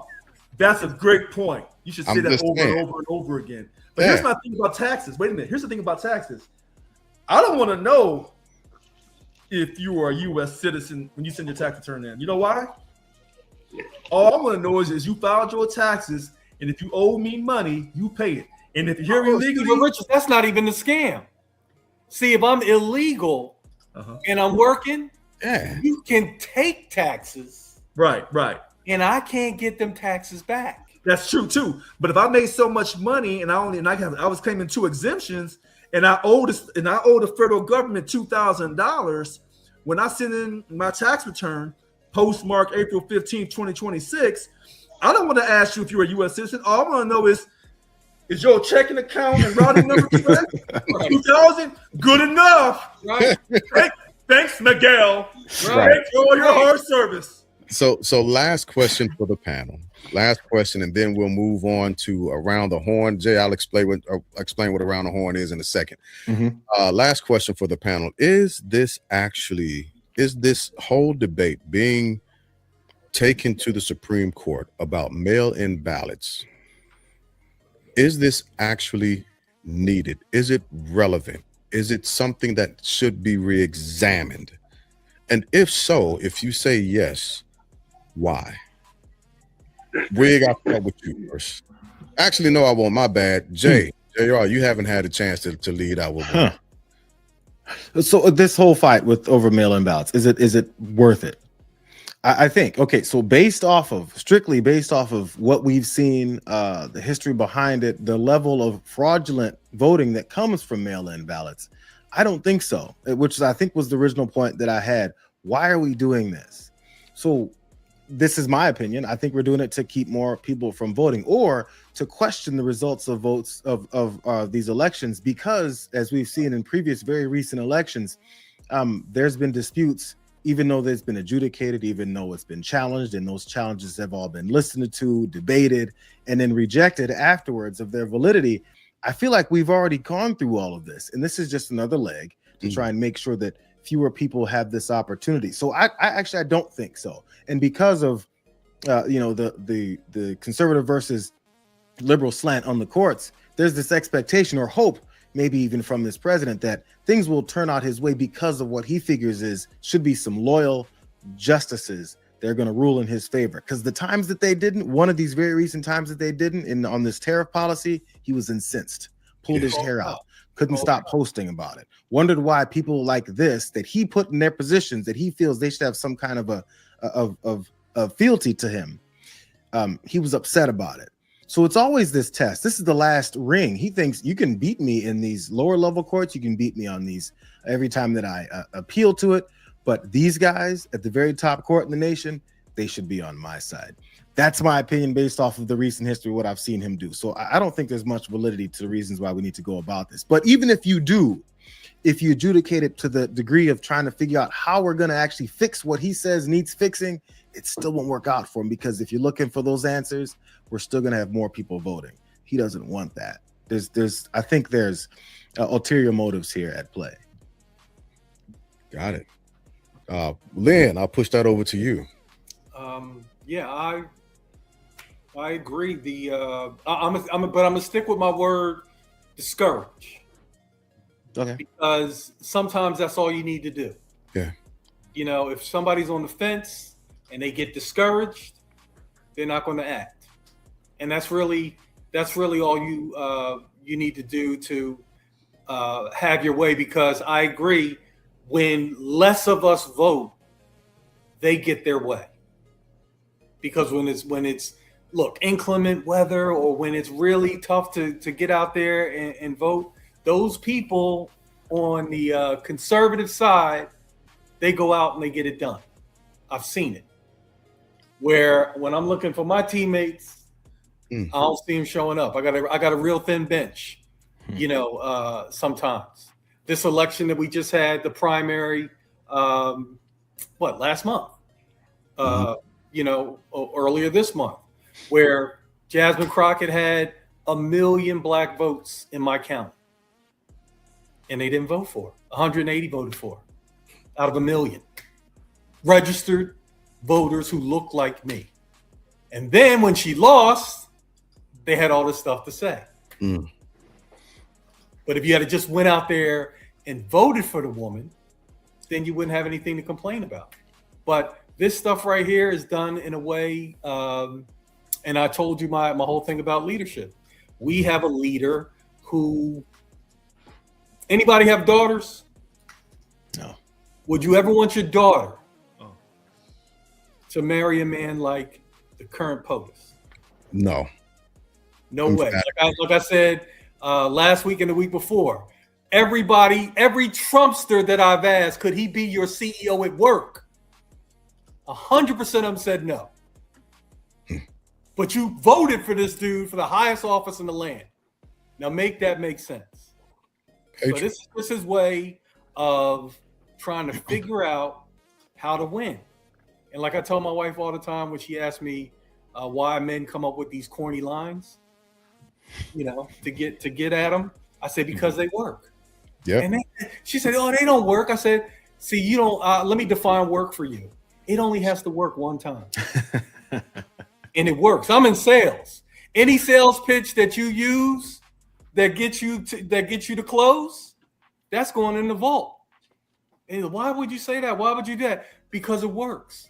We saw this man who was staring down the barrel of prison, real prison time, go into a strategy, delay, misdirect, delay, accuse, find out about an affair with the prosecutor and the special he did all that stuff. And what did he get? The highest office in the land. So for him, that works. But he's going to do that with Iran. He's going to do that with voting. He's going to do that with everything on his agenda. Epstein. Because it worked. That pickup line that I hit that woman up with at the bar worked. I got the number, I got the date, I got the second date, and you know what happens on the third date. So, Third date? Yeah, some of us gentlemen have a 3-date system. A conversation for the next time. That's a Thursday night conversation right there, man. Let me tell you a quick story. So I got referred to this dude to handle his retirement stuff, right? So I used that dating analogy on him, and he laughed. He loved it. So when I came to his house for the third time, his wife was there, who I had never met. So this is what he says. He says, oh, man, this is our third date. You know what that means. And the wife overheard it and looked at us like, what the hell does that mean? And we just cracked up laughing. But I ended up, it worked. That close, that date, first, second, third date, it worked with him. But I hadn't met his wife. And when she was there, it kind of got hysterical. But my point is, this guy has his own strategies, has his own way. And I admire what he did in 24 because that was his only way out. Mm-hmm. In my opinion, that was the only way out, and he worked it to perfection. By the time he was guilty, right, of 34 and was about to be sentenced, but then the judge said, oh, you know what? It's too close. Yep. It's too close to election season. What if James Comey had said, these Hillary emails, it's too close to election season to go back in there again. The first time we went in there, we didn't find nothing. I know that's one of Comey's biggest regrets of his life, because he helped a man, and that man fired his ass the first opportunity he got. As soon as he could. And so when I talk about a lot of the conspiracies, I don't think that was Comey's decision, but I'll let it go. All right. We'll come back to that one day. But Rich, questions on you now. All right. So I'm going to take a look at what Emerald Turner 907, he, she, they, them, she. That's a client of mine. Be nice. Who? Be nice. That's one of my clients. Be nice. Oh, okay. Okay. That's my lady's mom. That's my lady's mom. Turner 907. She states, we trust banks, cash apps, phones, images of checks, etc. with our monetary transactions. Why are voting machines not trusted? Isn't voting similar to a transaction? Emerald Turner 907. I agree with you. I agree. And I've been saying this for the longest. If I can talk to someone over in China and you tell me you can't create a voting machine, somebody's lying to me. And you should be able to vote online from East Africa and be done. And our vote should be able to be counted that day on election day. Hackability is the problem with that. Okay. It is. I agree. But so when people talk about especially coming from Africa. Well, or Europe. So wait a minute. So we can pay online and pay Amazon, don't get hacked. But when it comes to voting, it'll get hacked. Actually, our information is sold daily through those transactions, but that's another story for another time. Okay. Well, I'm gonna agree with Emerald Turner 907. But to get to the point, I'm glad this has got brought up. The Supreme Court is going to make some decisions. Of course, they got to get, President Trump a win because of the tariff situation. Agreed. And you know what I really wish? If I come across wrong, like I'm the old man screaming, if I didn't care, I always said that when I'm screaming and I'm going at you, I'm a black woman. That tells you I care about you. I love you. When I stop screaming, when I stop yelling and I get real quiet, you should be concerned if I'm, sleeping with your brother or your best friend. You should be concerned because I care about you. Maybe this will inspire people, not just black folks, but more Americans to vote. I'm hoping this will inspire. If I have the ability to create a fun short video and segments to inspire young people and get it on TikTok, which I don't even know if TikTok would even run it, because TikTok will put up anything, but when you start putting up educational stuff, I don't know, because now Americans own it. No, they do me dirty when I put up educational stuff. They do me dirty on TikTok. Okay, so I'm frustrated. Now I'm frustrated. Yeah, you need discouraged. You need conspiracy theories on TikTok. And discouraged. So when you see me and Lena Green a whole lot on a particular issue, you're in trouble. You're in trouble. But I still hope that when the Supreme Court makes its decision, I hope the states can respond. And if a state is not working now to get ready for an anticipated response to all these different scenarios about having a photo ID, let me tell you something. In the state of California, because they want everybody to vote, they should have the Bureau of Vital Statistics. They should have those offices manned. And they should be ready to get swamped with inquiries so you can get those birth certificates sent out like that. Yep. Quickly with a raised seal, do whatever. Don't wait for the decision to be made and then say, well, how are we going to do this all in 30 days? You should have been planning for the last year regarding this situation. Because if you're not planning as a state government to ensure that the people in your state can vote, particularly minorities, you know what you sound like to me? You sound like Tyrone. Oh, shit. I expect nowhere. I thought Caucasians were always prepared. That's what I was told my whole life. Yeah. I stopped there. Richard's throwing shots out there. I told you I'm fired up tonight.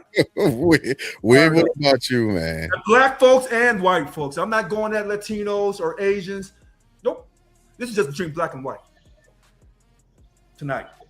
What was the question, Glass? Hell, I forgot what the question was at this point. Listening to y'all, yeah, we done went about 7 different damn topics. Ooh, Lord have mercy, Jesus. It was a tangential the Q&A period right there. Yeah, the relevance of us actually having to debate this. Is there a reason that we need to have this in the Supreme Court?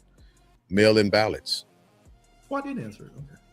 No, I don't think there's a reason it should be in at the Supreme Court. Listen, I think to say that is a solution looking for a problem. Yep.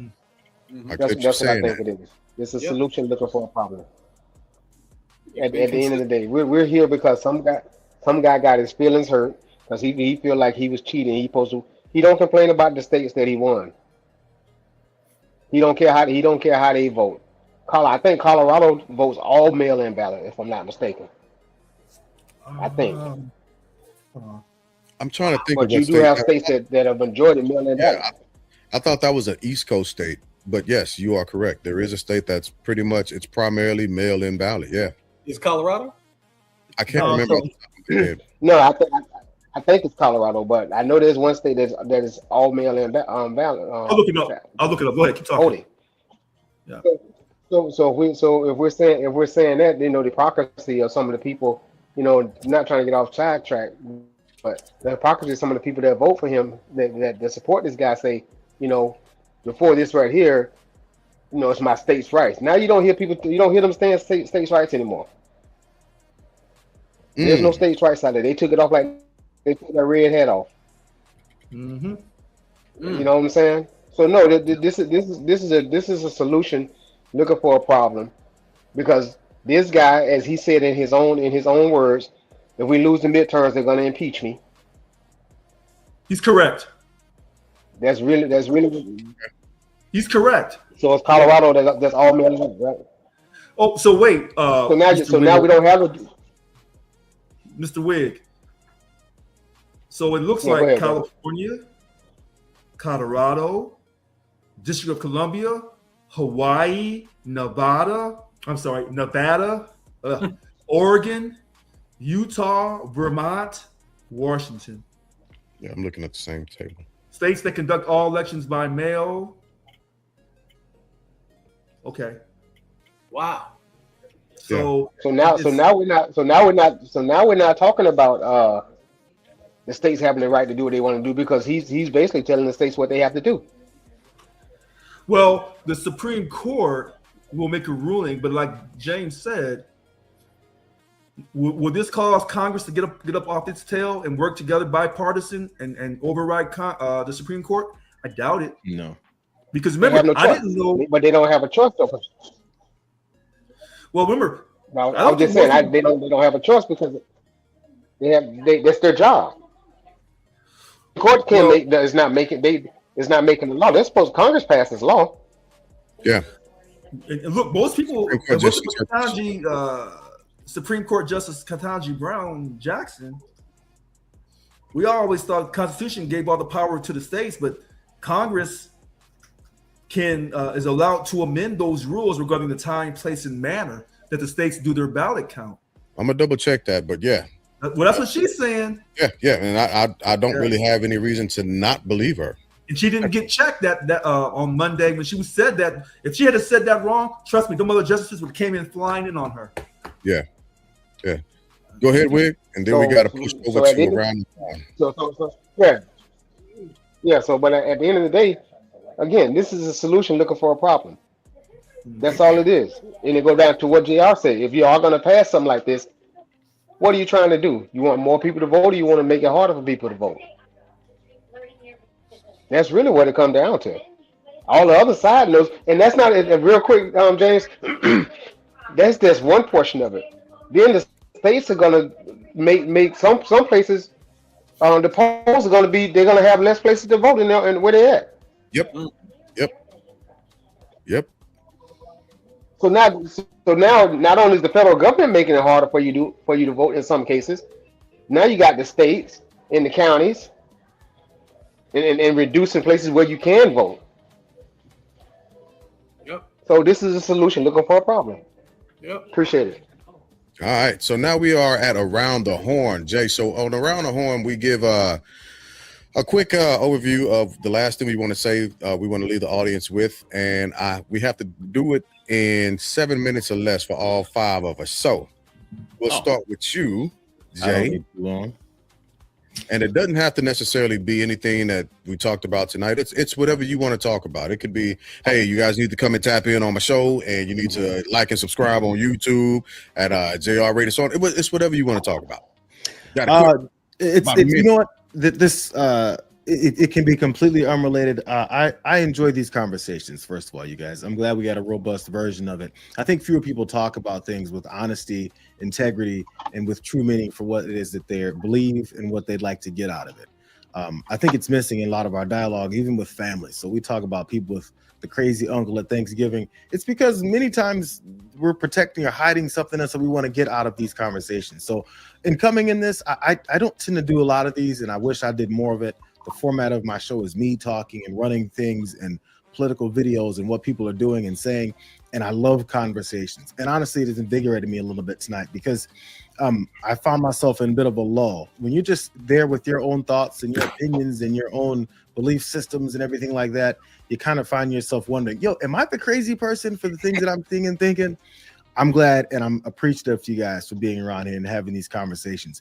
I would love to have these then turn into, first off, you, Lynn, me turning you into a true USC fan, number one, and us talking about how devastatingly bad that game was. And also maybe even talking about, as you said, the Thursday night conversations. This invigorates me. I love having these conversations because I think even ever since 2020, when we all got more isolated, it hasn't been as much of an interactive world, and I miss it a little bit. So thank you guys for this. Yeah. So Thursday nights, I do have another segment on Thursday nights, and it's called the Legacy Table, where we actually do take those types of topics and conversations, and we talk about it. But I'll tell you later on about what the Legacy Table is about when we can talk a little bit more offline. Wiggins, Big Wig, we can put you up next, man. Give me a second. I might have froze up for a second. No, There I'm we good. I'm here. All right, there we are. All right, round of horn for you. Hey, yeah, it's just gonna be real quick, man. That I pray for I got two granddaughters. I pray for my granddaughters because this is not gonna be the same. It's really not gonna be the same. It's gonna take a long time. If we dig out of this hole, it's gonna take a long time to dig out of this hole. Because I feel like this guy has lowered the bar so much that it's going to be hard for a lot of people to climb out of. You know, somebody said something about AI earlier, and people are not going to realize things until they ain't got no jobs no more. That's really what it comes down to. When you don't have a job, these companies are making more money without having to pay any of the liability, pretty much. So I just pray for you, pray for your kids and grandkids, because I don't know what this country's going at, man. Appreciate it. For sure. Lynn. You. It's on you. All right.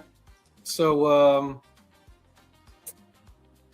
I have this conversation about AI all the time, and I think where people are going to lose jobs is where they're not as productive as they could be.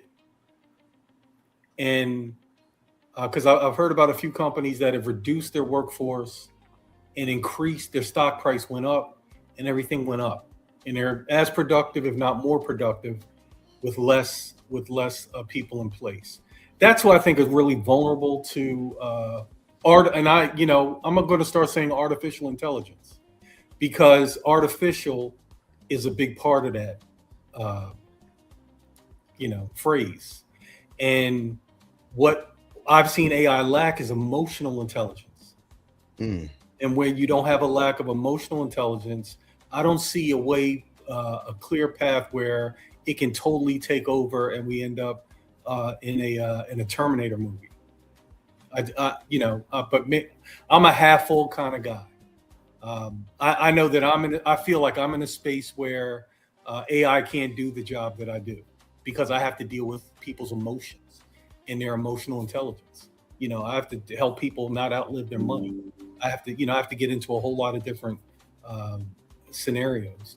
But I just feel that with respect to what we've been talking about tonight, if I could sit any young person down, but especially a young person that looks like me, I would get them fired up to care about and understand that when they, exercise their right to vote, which countless people that look like us died to secure, when they really start to take that serious, I think we can do a lot of positive work together. Because and I'll end with this: when people talk about all the things, all the ingredients of the American dream, one party is fighting, in my opinion, one party is fighting for those things, and I feel like another party is fighting against those things. And I've always aligned myself with the party that is for those things. And unfortunately, I found that the execution by that party that is fighting for good stuff has a lot to be desired. And that's why we have these discussions. So when we all get together on the same page, and like JR was saying, figure out, how we can help these little tranches of people that can't get right. Things will get a lot better. And one last thing, JR, when my grandfather retired from being a Baptist preacher in LA, I marched into the ballroom with the USC band. Oh. So there you go. You're halfway there, brother. That's only because we halfway. Vince Young, I was wishing nothing but success for his professional career, but that game made me really not want to see it. It Wow. hurt my heart. It hurt me. Yeah, it was tough. It was He tough. he was great that day. He was great. And I'll tell you, when it was 6 minutes and 42 seconds left, I looked at my grandfather and I said, USC is going to lose. And they were up 12. And he thought he wanted to drug test me right there in the stand. And he said, why are you saying that? I said, because now Mac Brown has to give that ball. He has to give the ball game to Vince Young. And he was unstoppable. Mm-hmm. And He was. And there was history. It was. It was. All right, Rich, it's on you. All right. So Take your time. We passed 2 hours at this point, and I ain't gonna be able to hit my auto generator. I gotta do it myself now. Oh, man. Listen, Man, 2 hours. I agree. Yeah, I know it went fast. Listen, I agree with everyone tonight. And, my thing is no excuses when it comes to voting. No excuses. And I agree with Lynn. Don't be discouraged. I cannot say this enough about please vote, protect your jobs, which is in a sense protecting your self-esteem. If you're not voting, then you're allowing AI to replace you, regardless of your color. Lynn said something that caught my attention about he looked at, the glass half full, because that's a question they ask you in job interviews to judge your personality, to judge your attitude. I guess I'm a little crazy because I'm kind of like, well, was the glass full from the beginning or was it empty from the beginning? Here you go. No, hold on. Answering questions with questions. Here you go. Hold on. So here we go. So we could get through the night without. No, I think you're agreeing with that too. No, wait a minute. Again, when someone says, when he made the point, I look at things as the glass half full. My view is, was the glass completely full or was it completely empty? How did we get here for you to ask me that question? And I think for African Americans, we came over here and the glass was empty. And you'll see where I'm going with this, Lynn. And this is why I get so perturbed about voting, because I was stuck on stupid for a lot of years until I started voting. Voting creates equality in a sense. Your vote doesn't outweigh my vote. And then voting also kind of gives some type of equity, even though we didn't start in the same place. But it helps to give some form of equity. And that's why I get so upset about us not voting. And I'm not telling people they have to vote Democrat or Republican, because I don't think neither one of those parties, because one party tells me they love me, but they're lying. The other party tells me they don't love me and they never will. Fair enough. Fair enough. So with that being said, I don't want the SAVE Act to discourage people. And I hope people are not waiting to try to get their birth certificate.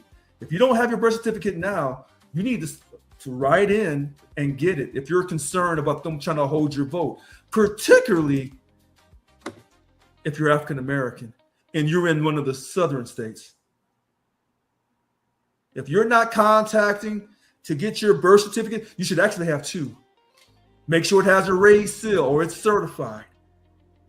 Because some black folks say that they will go stand in line. And if you go stand in line on election day and that line's too long, and they say, well, you've been standing in line, we close at 6, everybody in line should be able to vote. That's the way it should work. But you and I both know it won't work like that.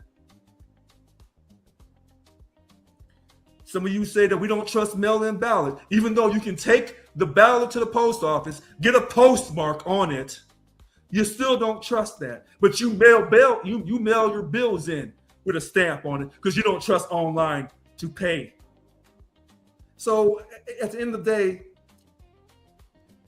if you tell me about systemic racism and how it's dogged us from the time we got over here, you are factually correct. But at a certain point in time, when it comes to this voting, enough's enough. Now, they're going to gut the voting rights, 64 voting rights. Oh, God, is that right? No, 65 voting rights act. I think 65, section 2. They're going to gut that. Okay? They're going to gut it. Don't get upset. Get your birth certificate. Get your social security card. Try to get a passport. You say, well, I can't really afford no passport. Yes, you can. Yeah, you can. You can afford to buy weed at the weed store that's now legal, because when you were selling it when it was illegal, they threw your black ass in jail. But now it's legal. Every white. Mm. Let me stop. So, I have confidence in you, other African Americans, Black Americans, sisters and brothers. I have confidence, and I'm saying with a big smile on my face, that you can vote. And I don't care if you vote for the Democrats. I don't care if you vote Republican. I don't care if you vote for one of the other parties. Just exercise your right to vote to show that you are equal to your counterparts outside the community. Because if you don't do that, then you're showing that you're inferior. And I know we're not inferior. We never were. We are. Woo! I'll wrap it up by saying this. Don't expect the U.S. government to help you do anything. They didn't help you sell that weed. They didn't help you, produce those rap songs. They didn't show you how to say the N-word. They didn't show you how to have a kilo of cocaine. They didn't show you that. That you learned on your own. So you can learn this on your own too if you put your mind to it. See, this idea that we as Black folks, that we don't have the intellect, we don't have the emotional ability, I refuse to accept that, because I know who we are. And I don't care how much your pants sag and how much gold you stick in your mouth and how you feel about what you're up against. I still love you. I still believe in you. Can you please take time to vote? Please. Thank you for your time. I'm Richard Lewis Brown. Give me 1 second. One of my daughters sent me a text message, because why not do it now, involving the cat? So she just wanted to make sure I'll turn something off so she's about to head to bed. This is my big girl, my oldest, 16-year-old, amazing kid. So I just want to throw something out there, and JR had started talking about this and going down this path earlier, but I want to introduce everybody. If you haven't heard of this gentleman, he was a Republican strategist. Actually, he's a strategist, conservative strategist during the rise of the religious right, 1981. Goes by the name of Paul Weyrich. And one of his strategies is something that I spoke about a while ago, a continuation of that Alexander Stevenson back in 1861 mentioned or alluded to in the Cornerstone speech. All of this is a continuation. All of this is a continuation to get America back to a certain type of principle for a certain type of person. One of the misconceptions is when they speak about American citizens, they're not talking about us. When they're talking about people of value, they're not thinking of us. They're not saying that with us in mind. And I want to remind people of a term that Dr. Cornel West said is being actually felt and seen a lot more now than what it has before. And that's a vast niggerization of people. But let me go back to Mr. Paul Weyrich, the religious right strategist, political strategist. And what he said was, and I said this once before, but it's a reminder. I don't want everybody to vote. As a matter of fact, our leverage in the election, quite candidly, goes up as the voting populace goes down. Elections have consequences, family. Gas prices. Elections have consequences, family. Service members that are dying in Iran. Elections have consequences, family. ICE running rampant. Elections have consequences, family. Kids not being able to afford college. Elections have consequences, family. $39 trillion deficit. Election has consequences. A request for an additional $200 billion to fund a quick peruse around the Middle East. Elections have consequences, family. There's still not been a wall built.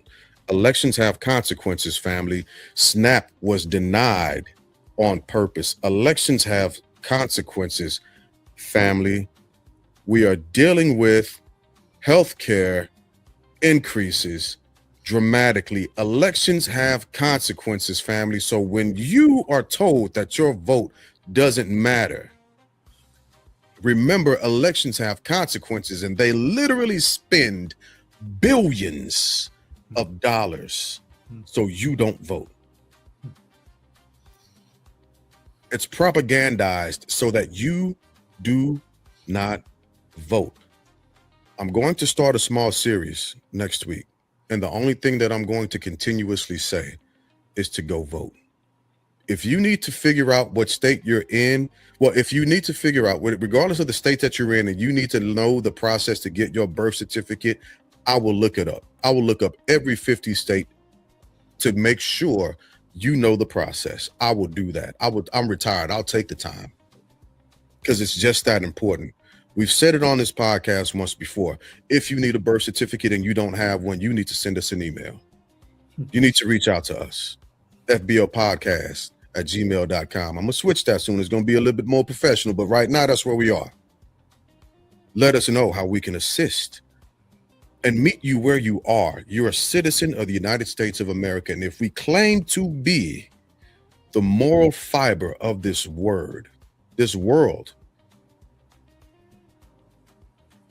we need to act on that because elections have consequences. You do one, I'll do that. Say again? I'll match you. If someone contacts you, if two people contact you, I'll back up my mouth. You do one, and then I'll do the other one. Deal. And then that's fair. Yeah. We can definitely do that. So that's all I have to say for my around the horn moment. I will get off my soapbox.